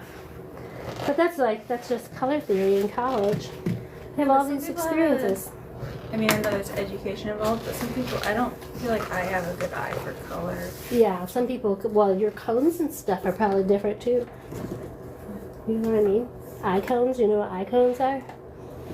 Oh yeah, the way I see the colors. Yes. Yeah, could be different. Yeah, it's not me, it's my cones. It's your cones. What is it? What kind of shrimp is it? There's a particular shrimp that has like the most cones Oh, they can like see of the any most species. color. They can see colors you've never even thought of. Oh, Their butterflies have a lot of cones too. yeah. And they can just like the world looks Yeah. the world looks so different. I had a when I was in roller derby, one of the girls, cannot remember her real name to this day, but Big Banger was her derby name, and she was a scientist, like, and she studied black holes at the University of Michigan. Like, she worked for the University of Michigan researching black holes, and she told us black holes are everywhere. They're like in the air. They're not just like in space. So I can't start thinking about. Yeah, I'm like, what? All I'll ever be thinking about. I love that stuff. That's all I think about. Yeah. I'm happy with this little pushy. I don't understand that much. So I'm marking the 1-inch border on this piece. You also might see like stuff looks misshapen, like your line doesn't look straight, but your line should look straight and smooth. So you can force that. I made a boo-boo here. So you can force it to be smooth, especially if you're making it bigger than you need to. You'll be able to edit that in post.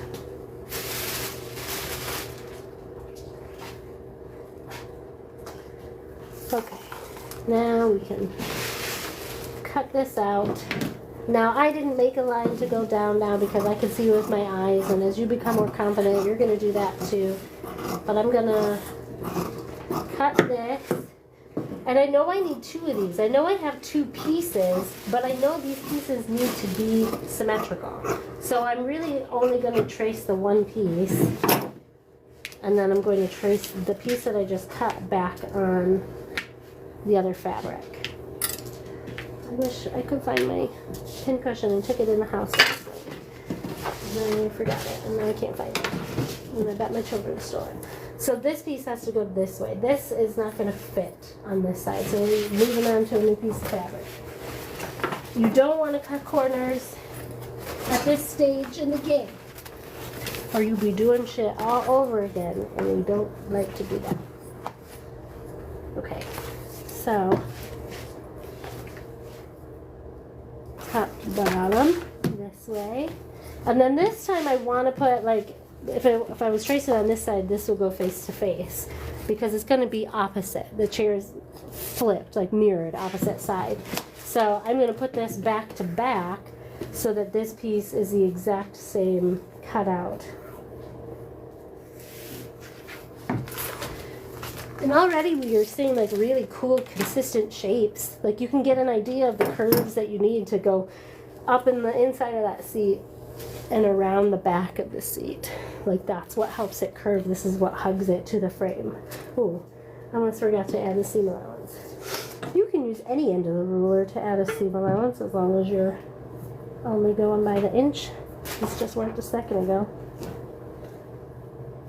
Is this an inch or just half inch? I guess this is an inch. That, it's like a 3/4 inch, but it's really, I consider it a 1/2 inch. You don't need to consider it in your pattern. That's the stuff we use at in class. Well, I just... Oh no. So I'm way too close to the edge over here. I can't get 2 inches by that corner, so I have to move over, unfortunately.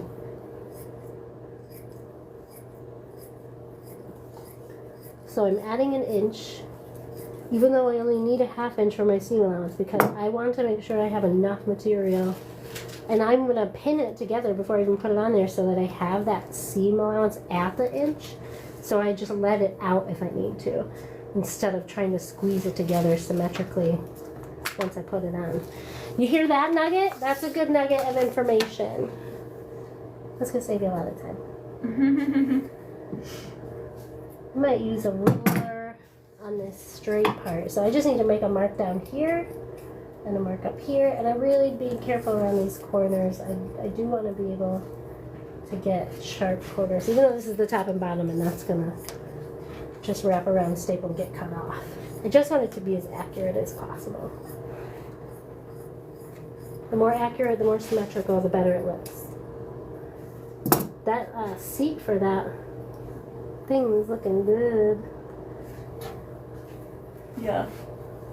Did you buff that already? I buffed it. It's looking a little shinier, which is nice. Let me take a look at it. Let's see what you got. Okay.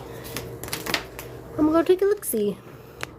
Alright guys, we're gonna walk over and see Carolyn's project. Now, flip. Okay. Let's take, ooh, look at the top of that sheen. Yeah. But, do you see these little spots? Yeah. So those are just dry spots. Are they? So you can put, Yeah. yes, and they're also probably, these shinier spots are high spots. Not that much higher because we only put 2 thin coats of poly on it. Yeah. But they're higher than these. These are lower. Yeah. So when you, as you put like more paste and stuff, it fills that up until it builds it up to the same sheen. But you can tell you've got a lot of that. It's just like towards that edge there. And then you also want to look at, I'm trying to see if I can get it on camera. There's some streaking. And you can shine a light on stuff too, like from a different angle. But we have some streaking in the back here that is just resolved by putting on more stuff. You know what I mean? Yeah. And you can always go back with a buffer, like a buffer will make it warm. This is going to need an incredible amount of wax because it is, yeah, you can just tell that's really thirsty. But once it gets shiny like this, it's going to blend way more in the sides with the rest of it. I am so happy with the color of this. Yeah. You did so good. And then just look the same on the legs. The legs are looking good. But I do think we're going to be looking at putting like 3 to 4 coats of this on here. Because we want to build up that sheen to make it look like it has like an oil poly coat. And this stuff, this furniture wax, will wear off over time as you clean it, especially if you use abrasive stuff. But you can also buy a jar of that furniture wax at Home Depot. And you can rub it on your furniture whenever it starts to look dull. That's like something it's just as easy as like, what did people used to put on their furniture? Old English or something? Terrible for your furniture. Like the worst thing you could put on your furniture. But like this stuff is just gonna wear away over time. It's looking good. Hey Gail, welcome. It's been a minute. All right. I'm going to let you do that. We're going to finish cutting this. Let me turn this around. If you guys have questions, let me know.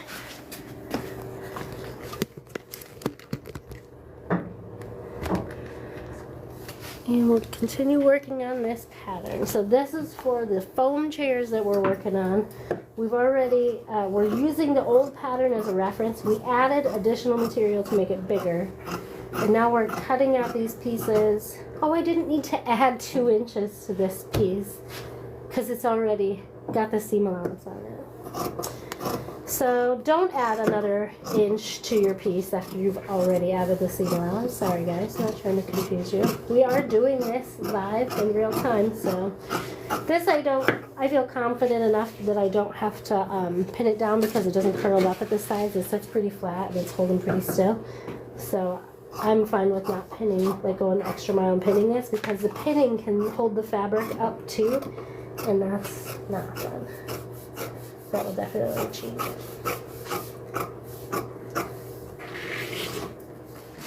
So instead of turning a corner, I just cut it off and I'm turning it around so that it doesn't get slip off or move. I'm making it just easier. Okay. Oh, I added that 2 inches on that cut. Or the inch. Dum. Okay. So these are the 2 wings. And let me double check the orientation. Top left, bottom. Top right, bottom. So that's 3 of 5 panels. I think we've got 5 here. So this is the bottom. This comes around the front of the chair. Like this. That's what that piece is. And this is also broken. I don't think this is going to be big enough. No. We need another piece. It's a I have enough of this stuff. This is not quality. I intentionally bought this vinyl to use to make patterns with. It was like $2 a yard. Because it's not quality vinyl for anything, I don't think. But as long as I have big pieces, I will use them for patterns. So now we're going to pin this down. We need 2-inch clearance, or 1-inch clearance on each side, 2 inches at the top and bottom.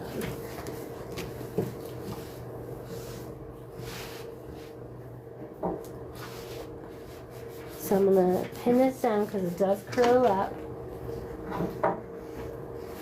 And then I want to make sure when I pin it down that I'm pinning these tears together, because those tore when taking apart, because it is a very brittle, that's I think the only tear that I saw in here. But it's pretty brittle, and I want to make sure that I'm not making it a different shape than I need.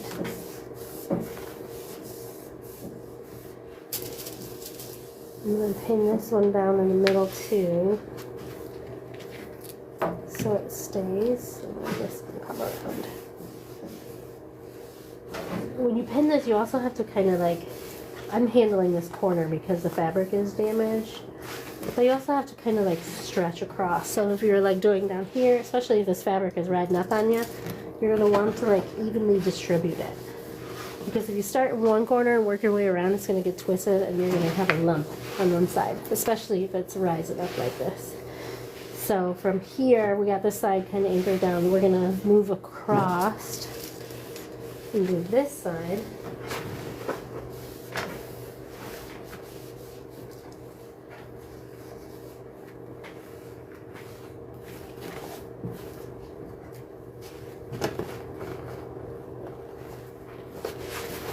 Perfect.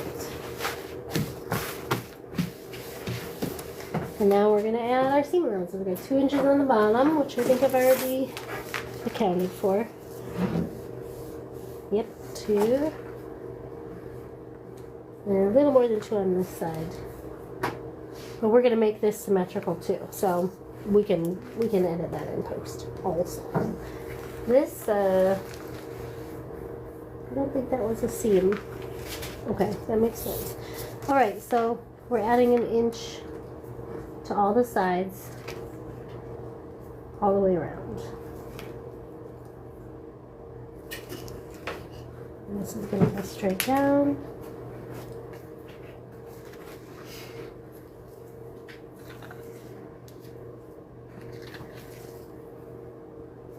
And then it'll go straight up 2 inches too.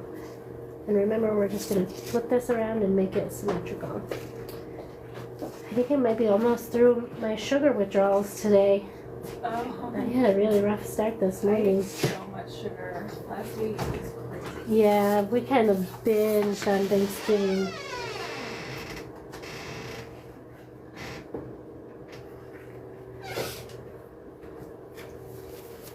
Okay, almost done. Get to this and then the top.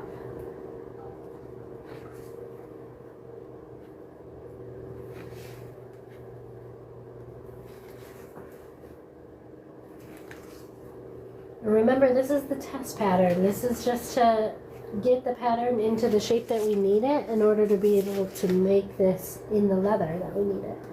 2 inches from the top. And then I can just go around and connect the dots. I'm going to take the pins out, get rid of this part of the pattern.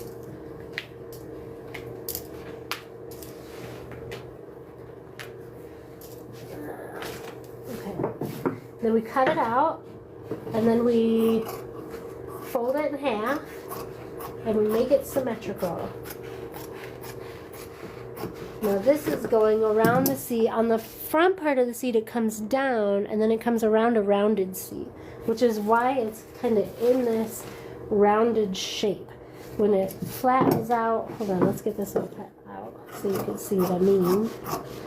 You gotta pay attention to what these shapes do around corners so that you can familiarize yourself with how to improve them when you're using a pattern like this as a template.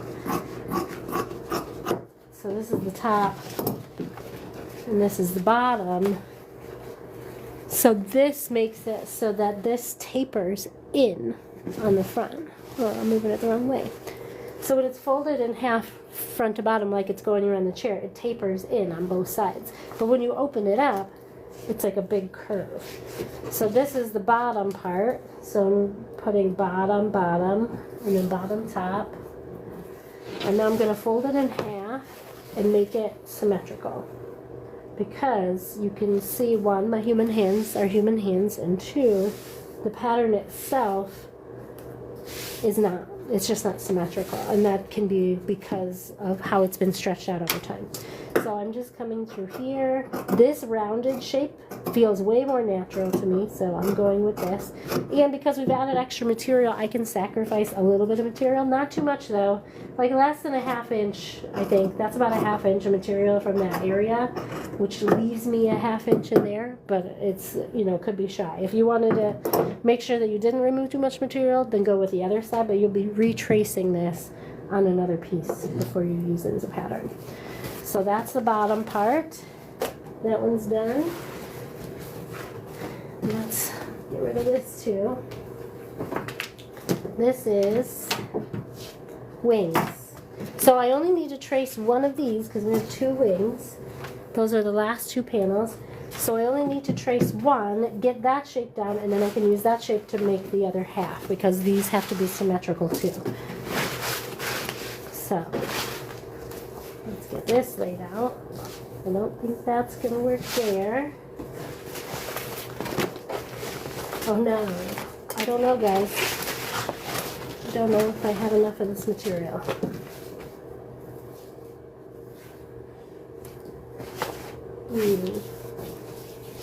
Oh. Well, I don't have enough for two, I don't think. Hold on.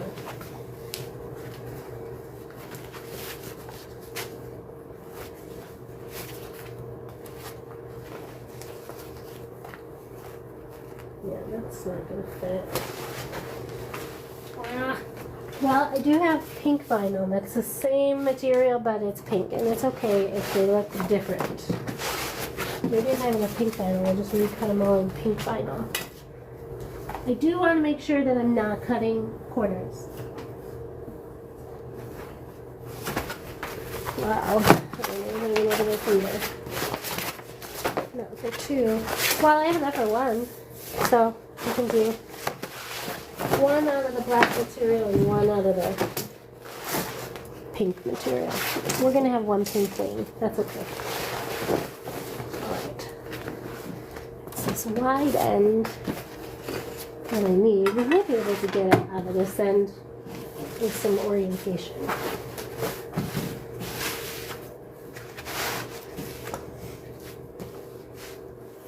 Oh, this is going to work on this end. I have another lump here that needs to go flat. So that's going to need to get cut as well.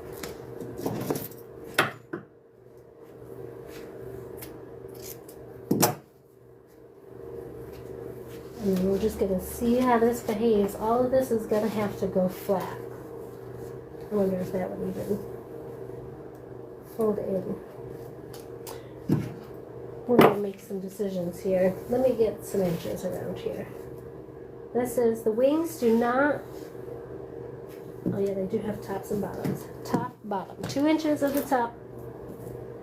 The bottom, you'll get 2 inches too. That's curved, but that's curved because it was cut to fit the chair after it was put on there. So,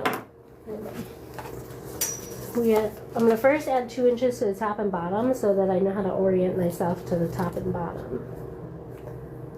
That was 1 inch.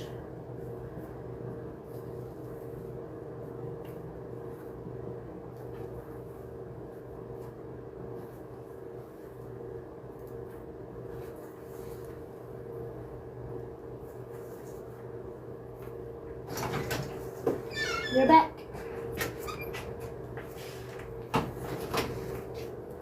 How did it go? Great. Okay, that side's done. Make an X on that side if you're confused. And then just 1 inch to these sides. Oh, I'm not pinning it down. That's a dangerous mistake. Pin it down. I'm going to anchor it sort of in the four corners.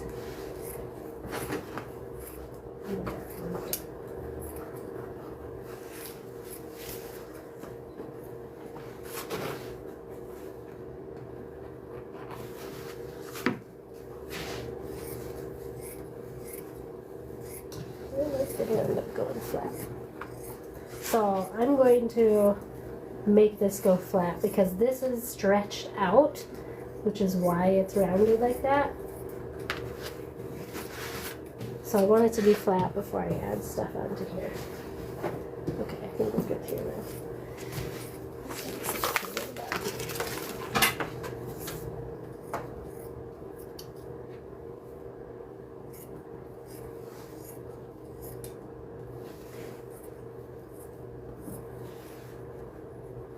So you already have everything sewn for that? Yeah. I just have to do the buttons.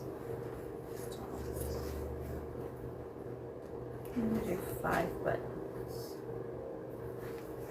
Cute. Yeah. How are the benches coming along? Are the students doing good? Benches. Are you teaching them how to make So I'm those telephone? Or the, what was it that you I'm were- gonna be teaching an arts and crafts style bench in the summer. Oh, And so I'm supposed to be designing that project, but I put it on pause. yeah. So yeah, the hardest part is gonna be building the bench. Or not the hardest part, but the part I need to figure out is basically how complicated I want to make the joinery. 'Cause it's only a 5-day class. Mm-hmm. And then yeah, we'll be doing like a wrap and staple top. So I also have to figure out how that top is going to get seated in the bench. Mm. Fun now. Yeah, I'm excited to do it. I just It's a cool job. It's work. pushed that And there's supposed to be an alien there today. Where's that? Have you been on TikTok? an alien war.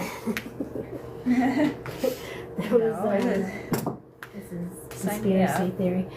And I am not in belief that there is an alien war. Apparently there was this AI model that predicted a bunch of stuff correctly.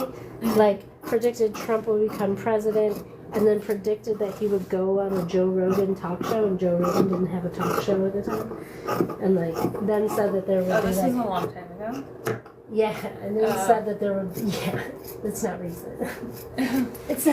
it's not like new type AI. It's like from like 2002 or something. Oh, so another thing is the alien war. Yeah, so that's why so many UFOs have been being seen in the sky. Because of the alien war. I have not Need seen upholstery? it. Huh? I feel like those spaceships need upholstery. Right? I mean, who knows what More kind of clients for us. technology. Take me away. I'm ready. I'm gonna go do upholstery on any planet. Alright, so this is a weird shape. And it's probably, this whole area could have just been cut off straight this way and straight that way, so it's just like a rectangle there. But I only need a couple extra inches. And we'll see when we go to fit it if we actually need there to be all that fabric there instead. So we've got one wing here. This is not going to fit on this piece, I don't think. Oh, wait. This has got to go back to front. Ooh, look at here. Nice. Just enough in this big piece. Oh, you know what I forgot to do to all of these fucking pieces? I only did it to one. Marked where I marked these stripes where they connect. I think I can figure it out. Alright, so now I'm cutting this same shape. I've got opposite sides together because they have to be mirror image. You will forget to do that so many times in your career. It's okay. That's why we use practice fabrics first. Sides together. Bring your way here. Oh. Just wrestling on a cushion. For good symmetry here. Now I've already got myself into a pickle because I don't know how everything gets connected. So we're going to lay this back out. And I'm going to make some guesses. Now if it's not symmetrical, when you go to sew it together, it's not going to fit. Like it's not going to, you're going to be making sacrifices on some of your seams and trying to pretend you know where things go. You don't. Okay.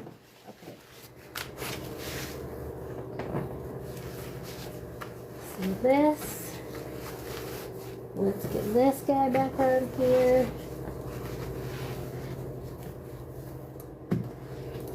And we gotta mark it. So this is wing bottom, wing top, and then this is where it attaches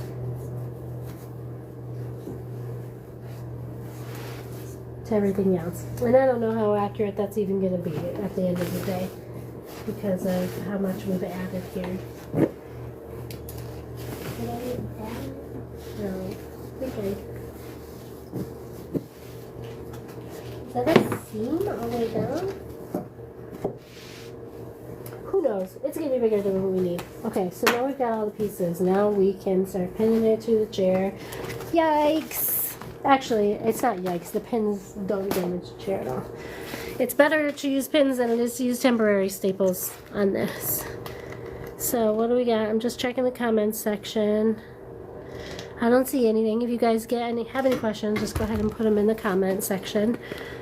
My name is Kim. I teach upholstery and furniture restoration, and we will get to fitting this pattern before I have to get out of here. I actually don't have to leave until like 2:30.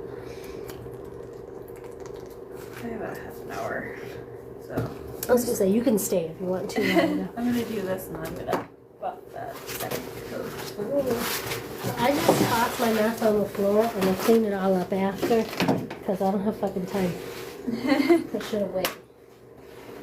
I do pay for that. That's an evening project, not a daytime. That's a tomorrow Kim project.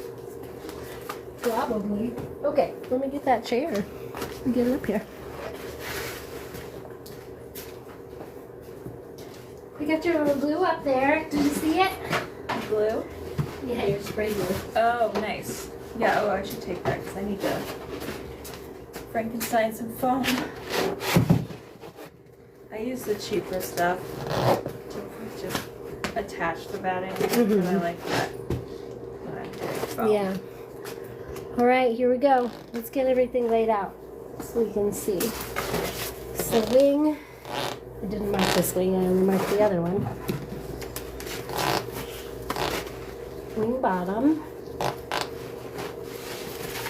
Aha, so these little coves are what shapes are on the arms. Does this make sense to you? Yes. I'm not paying attention. Well, this might still be weird. We'll see how it goes. But I know that this is going to go around here. What I didn't like before was this area is going to need to get folded. And I thought with the leather it was going to be difficult. There are very few alternatives. But we can cut the leather and then sew it to fit it. So it doesn't like fold there. We just have to cut it out and then sew the seams. So we're just going to see how it goes. So let's get this other piece on. That's supposed to go this way.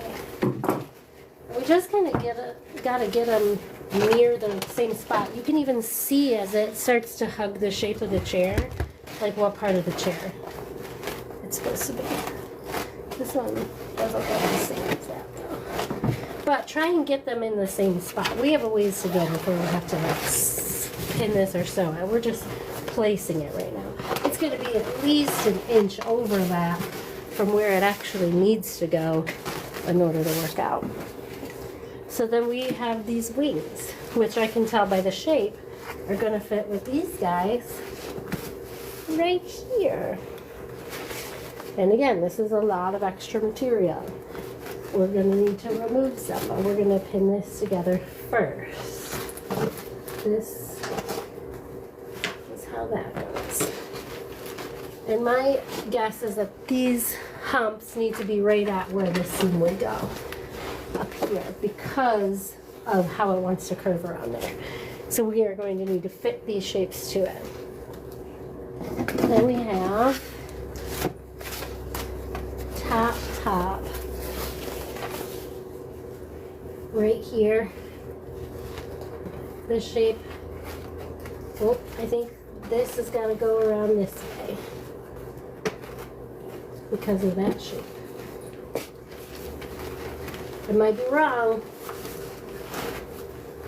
but we're going to see how it goes.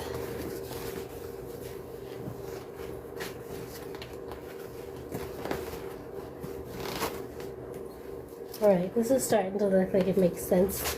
What do you guys think? Does it look like it makes sense to you? And then this one goes here. And everything sort of culminates to this point, like it looks like a square inside. This gets covered up. Can you give me that cushion? That red one? These areas do not need to be covered because they get covered up with a cushion. That might not be true for your chair. This is unique to this chair, so don't assume that you can apply everything on this chair there. But this gets a cushion here, and then it also gets one right here. So those areas are covered up. All we have to worry about is upholstering the front and upholstering the back. So that's what we're working on. It really, that little heater is staying so warm. I turned this one off. It's toasty. It might be getting warmer outside too. I'm so impressed. I'm so happy. My husband is so happy. All right, I need to make sure. Okay, so this is the top. So now I'm just gonna start kind of pinning it in place one piece at a time. They are gonna overlap, but what I want to do is try and center these as much as possible. I can do that by folding it in half. At the top here, I'm going to make just a little notch. It's going to be the center. And at the bottom here, I'm going to make a little notch in the center too. And I'll show you what that looks like when you're done. So when you open it up, it's like an arrow. So you can see where center is. You can also measure the exact center right here. I didn't measure the center, but I did mark where the seams lined up last time so that I have an idea of like where that seam is going to be. And I know it's going to be long there. I know it's going to be long here. I'm going to assume that this needs to line up on this fold in the center also. So I'm going to mark my centers on the sides too, so that I can get those in the right place. Now the first place I want to anchor this, I'm just going to make sure that that kind of goes, it's going to go right around that side. And that arrow is going to be right on the edge there. The way that I want to center this is I'm going to start pinning it in place. Now a lot of this piece, because this, hold on. This chair is made of styrofoam, so a lot of holding this, and yes, I'm putting this on before we put foam on because I want to make sure that it fits it snug. This only gets a 1/2-inch piece of foam, which you can basically not even assume that there's foam on there. Why so little?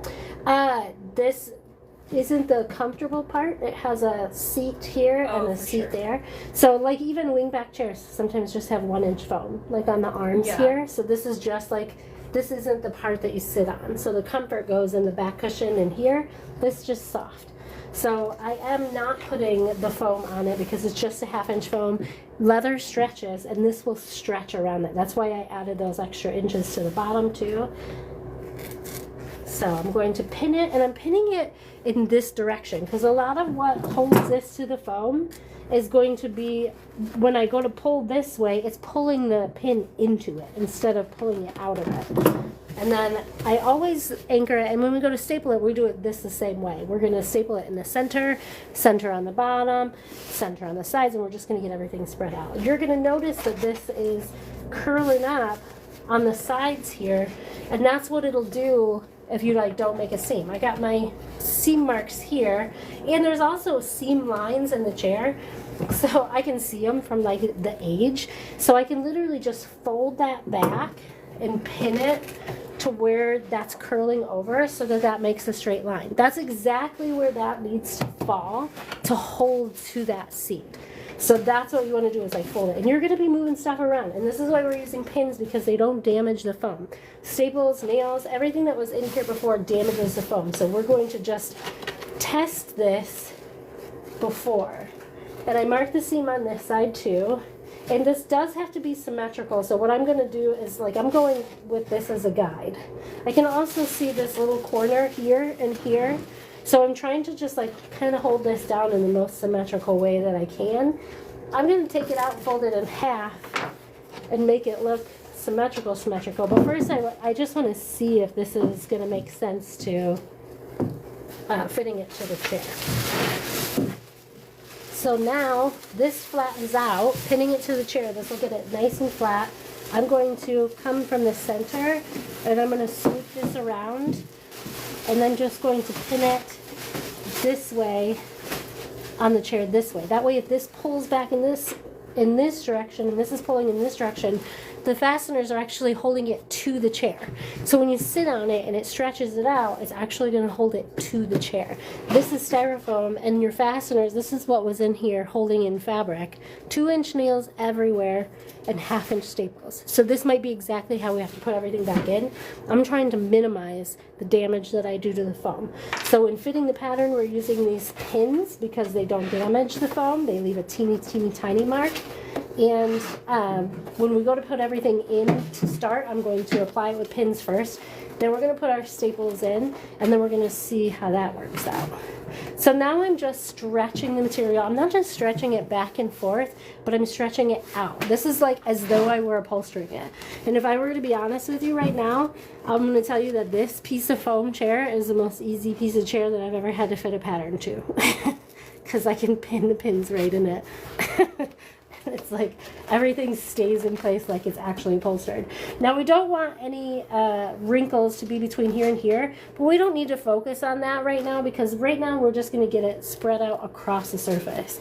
So we have it stretched out from top to bottom here, and then we just need it stretched out from the side to side. Then we're going to work on another piece. We can go figure this out later, but right now we just want to kind of get everything on there. So I'm pulling this side down, smoothing it this way. I also smooth it this way. I know this is going to have to fold over a little bit, so I'm stretching out and down at the same time to get rid of any potential wrinkles here, because if you have wrinkles here, you're going to wrinkle up around your edge, and you don't want to see that. Did you need me? No, I'm good. I'm just going to buff this, and then you can take a look. So now we have this piece. Now we can work on this. Actually, I want to work on the top piece because those are my most symmetrical pieces right now and the most clear areas where I can see where the seams go. So that's what we're going to work on this piece. Let me move this around. Thank you guys so much for the likes. Keep them coming because that helps my business a lot. So this is seam over here. So that tells me this might not be long enough. Let's work on the wings, shall we? Wing. Is this right? Oh, so this might, no, the wing little piece comes up there. There's a tiny little pieces. Is it there? I'm trying to look at this seam. There's a seam here and a seam here where I know this has to stretch. And to help me get, oh, this is it. This is definitely the direction. So this gets pulled down. I'm just going to pull this down in the center here. And now our wing, when we put that on, that's going to overlap there. I'm putting the pin right where I want to see the seam. And there's also some remnants of some marks here from the old upholsterer. If I were to pin down and pull this back, it's going to pull that pin right out. But the way I have the pin pinning out, I can pull this and stretch it as though I were upholstering it. And here, I'm only going to clock this one in the center because I know that all of this stuff is going to have to fold and get seamed because this piece is actually only about this big. This is way bigger than we need it. But that's okay. We need extra material to work with. So we're going to get both of those wings, both of those wing pieces. And I'm also looking to make sure that they look the same on the front of the chair on both sides because we're looking for symmetry. In doing this, like ritually, whenever you're going to lay out your pattern, is going to help you prevent from doing it over and over again. And you just take the time to get the pattern right before you do it, which means sometimes making a practice pattern, which is a pain in the ass when you have a deadline and you're trying to get your project done. But it's better than redoing it 100 times because you can't get it right. So I'm pulling, stretching. I have such a busy day today. After this, I go get my kids, come back, drop them off, and then I have to go to Ipsy High School and teach those kids a class. Oh, yeah. And then I come back here and we do the Zoom meeting at 6. I'm a busy lady. Yeah. My guess is this is going to be this much too big on this side. It's because it folds and it no longer makes contact with the side. There's like, it starts to get gaps. So I think that it's going to be pretty small up here, and that makes sense when I'm looking at my seams. You can even see the indentation of the seams on the chair, which makes it easier, which is why I'm doing this without foam first. We will be fitting it to foam also, but first we're fitting it like this. Aliens? Probably. Right. I love you. Me too. Wings. This one's not like that. The other one is. Wing top. Wing bottom. I'm gonna check that situation. Oh, this is making more sense now. Look at here. So we know we need this to go around this arm here. But it also just needs to, this is where if I'd marked everything at that point, that would have been smart. But we didn't, did we? We did not. So we know that this is going to come up here in some way. I'm going to just start it there, and I know I'm going to have to move it around, but I can just get it anchored so that I can work with it. And the goal is to just get this to stretch across super evenly and to meet this other side like this. This is loose, all very loose representations of what it is I'm trying to do here, so bear with me. But the goal is to get everything here stretched out and nice and taut. And I can already tell there needs to be some relief cuts, and I'm nervy about doing that, but if we can get this already dealing with some.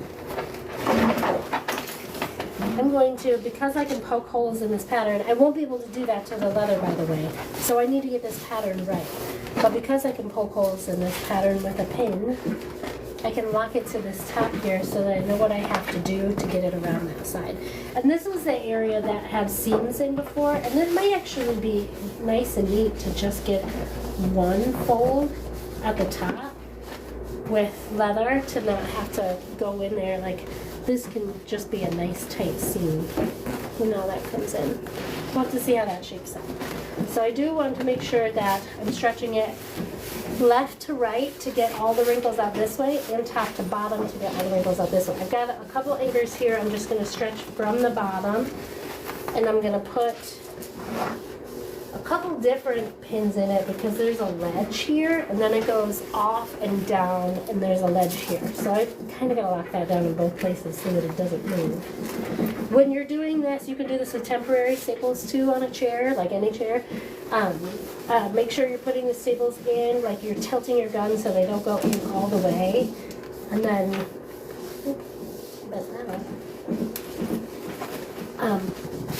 well, I don't even know what I was getting at. Never mind. All I forgot what I was just going to say. So I'm bringing this down, I'm stretching this from back to front to get that a good stretch. I'm bringing it right up to where that seam is because I know that that's where those need to meet. This looks cool! Yeah. I'm so excited it's going well. And I'd love to see a photo. And then this will definitely get, in order to fit that curve to go around, like if I pull it down like this, it's going to get loose here. So I have to do, and I'm making sure this stays flat. I'm being very confident right now. I have to do relief cuts to get that to turn a little bit. So that's going to be relief there. And then it'll be able to come down here and sew under. So I'm just going to pin that in place for right now and see if I can get the rest of these wrinkles out before we make any more tough decisions. So then I stretch from here, like from the center middle out this wing. I'm stretching up and down this way, and I'm stretching out this way to get all of this to pull out nice and straight. And I'll be able to clean this up when I come back. This is wrinkly here. We don't want wrinkly here. We want it to be nice and straight, but we can go back and forth and stretch from one side to the other. But I do want to fit this to this as though it were being upholstered like that. Now I'm going to have a difficult time getting this around the wing in this corner without making some cuts, some relief cuts. And I'm nervous about doing it because it doesn't feel like it's going to give. So it feels like this might not even be in the right place. So this is why it's much easier to do it this way. I'm going to take this out and I'm going to move it down because that curve wasn't hugging up here where it needed to. Even though I'm getting pretty good coverage down here, and I did make a relief cut, I am, luckily though, I'm moving it down more so I can make that relief cut longer. But that's why it makes you nervous, I think.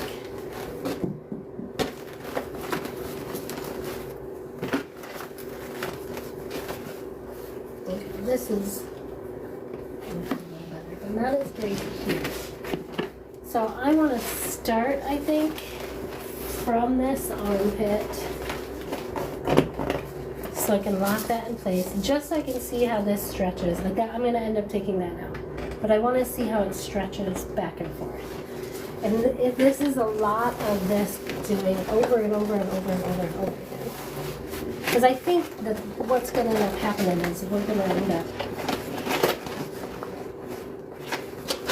we're going to put cement on this.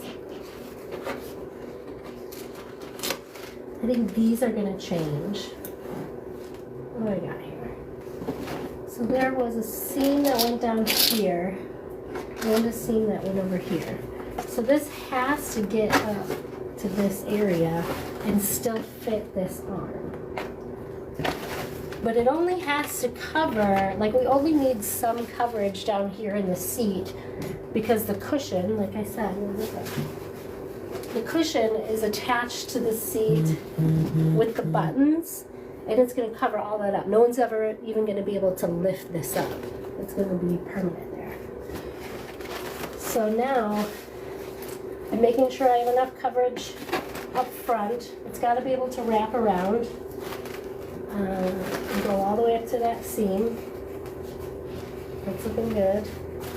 I'm going to need it looks like about at least 2 inches down on the bottom here. That's not going to work. I'm going to put the original piece on. There we go. So this is going to give you an idea of what it fits like. Always keep the original piece. This is where it was folded. There were a couple different pleats pleated like this. That's not going to fly with leather, so we're going to have to like make that more fitted. But this is, now I can see how this landed on this seat because of where it rounds at the arm. So I can mark that actually, so that I can line that up, and I'm sure it's got to come back at least a ½ inch in here to be part of that. And just kind of make a line to where it goes-ish on both sides. And that's where the fold goes, not where the edge of it goes. Here, this is folded in. So this is looking good. This is all going to fit up here.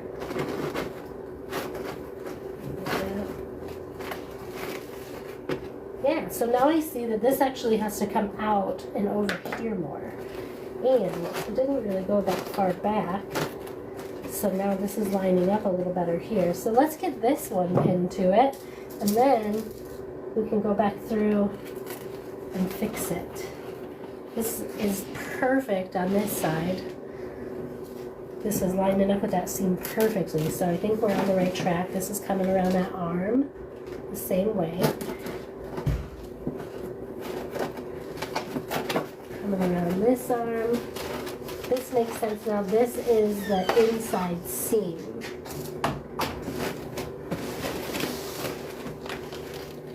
So that makes a lot of sense.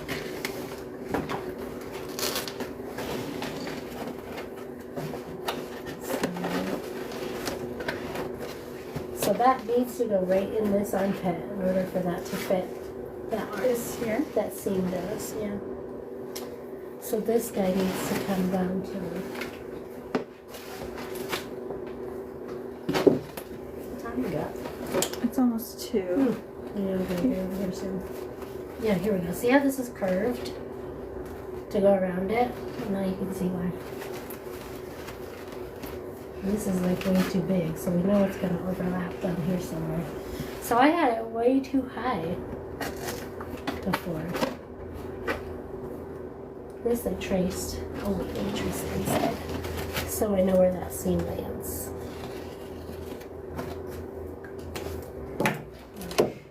Let's take a look-see. See what you got. Mm-hmm. Okay guys, we're moving.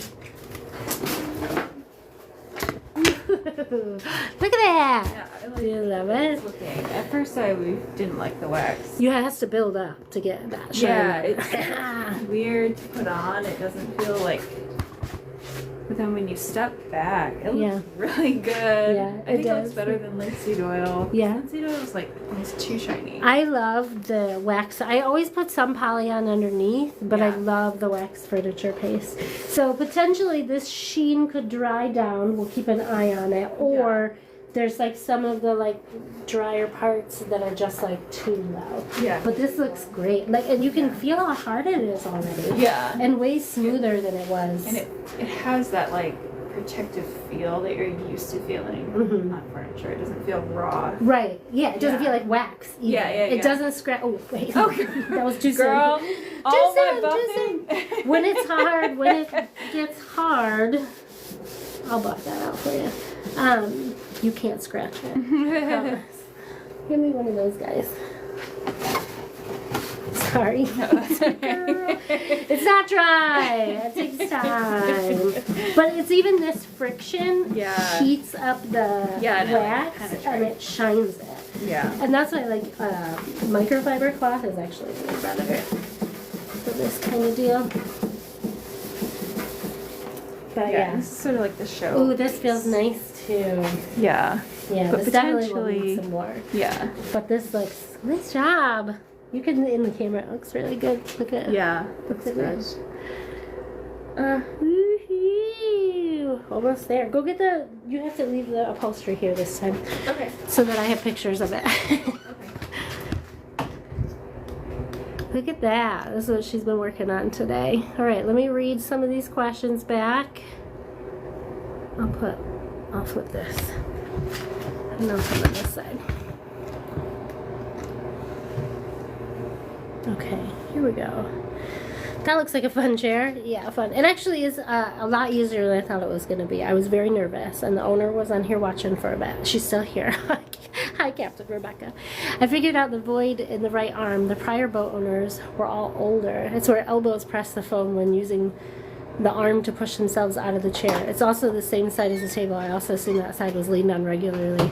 Yeah, that's a really good point, and you're going to want to keep an eye on that because that's only going to deteriorate over time. There's not a lot you can do to reinforce that besides spray it with more fiberglass, which I do not have access to. But the foam that we put on there is going to be nice and firm, and so as long as you're not using your arms or hands to push down, it should hold up for a lot longer. Looks great. Thanks, Turtle Dove. Okay, look at this. This is how it's going to look. This gets a little tight. You got to do the pretend version. Okay. Stand back and look at that. Oh, that looks so I'm good. obsessed with the colors. The red. That was a good choice. It's your choice. So, I know. It's a good choice. I can't wait to sit on it. Yeah. You can probably sit on it now. Is it in all the way? Oh, it's okay. It's gonna need some. You might need to. It's It's a tight fit. squeeze. Well, Yeah. we'll probably get a pan in there right now because we do want it to be tight, but we don't want it to melt it. You know, like, it's like all gonna depend on like the angle you put it into. Take this off. Yeah. You have to put it in the same spot at the same time. Yeah, that's fine. Whew, these sides. This is perfect. Yeah. You really got a lot of learning on that one. I learned real quick. I learned real good. What do you guys think? You think that's gonna be good? Put the backpack on so you can see it. Turtle Dove loves the color combination. Turtle Dove. Captain Rebecca says that is so beautiful. I love. So when Captain Rebecca commented the first time, she's the owner of these chairs. Oh yeah. It was user.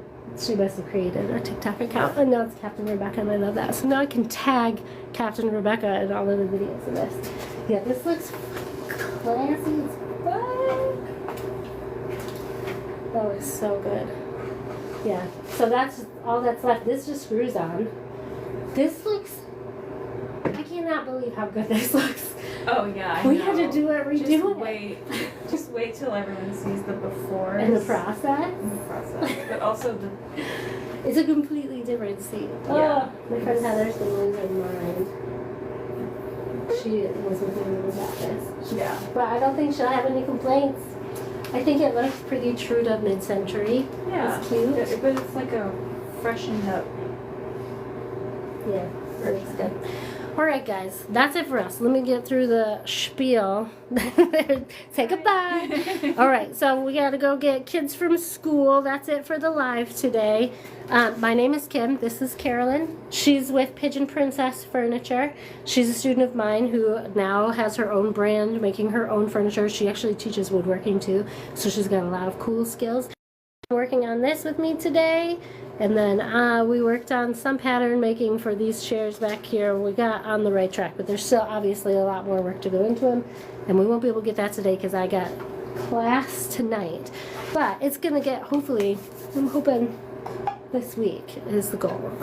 Is the goal. Don't get too excited though, because I'm going to be taking my time to make sure we get through it the right way and make sure it looks good. So I teach upholstery and furniture restoration. I will do it here for free on Tuesdays sometimes.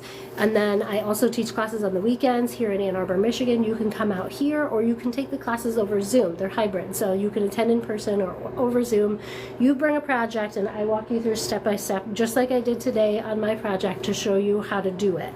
And it's hands-on, like I will, if you're in person, I'm there helping you, touching your project. If you're over Zoom, I am demonstrating the physical skills on camera and a 4K camera, so you'll be able to see it.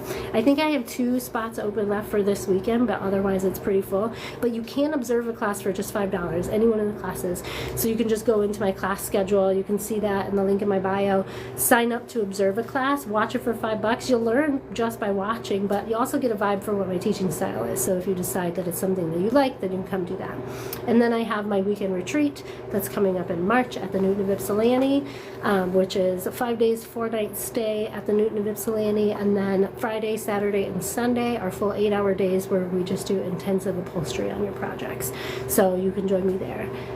Thank you. It's fun to see the guts of the chairs, and I love seeing all that goes into it. I'm so glad that you were here to see it, Rebecca. Thank you for joining me, and I appreciate your enthusiasm as we go, because upholstery can be a nerve-wracking thing when you're working with sentimental projects. So I hope that you enjoy the whole process, and I hope that you enjoy the results too. But that's it for us today. I'm getting out of here, guys. We'll talk to you later. Peace in the Middle East.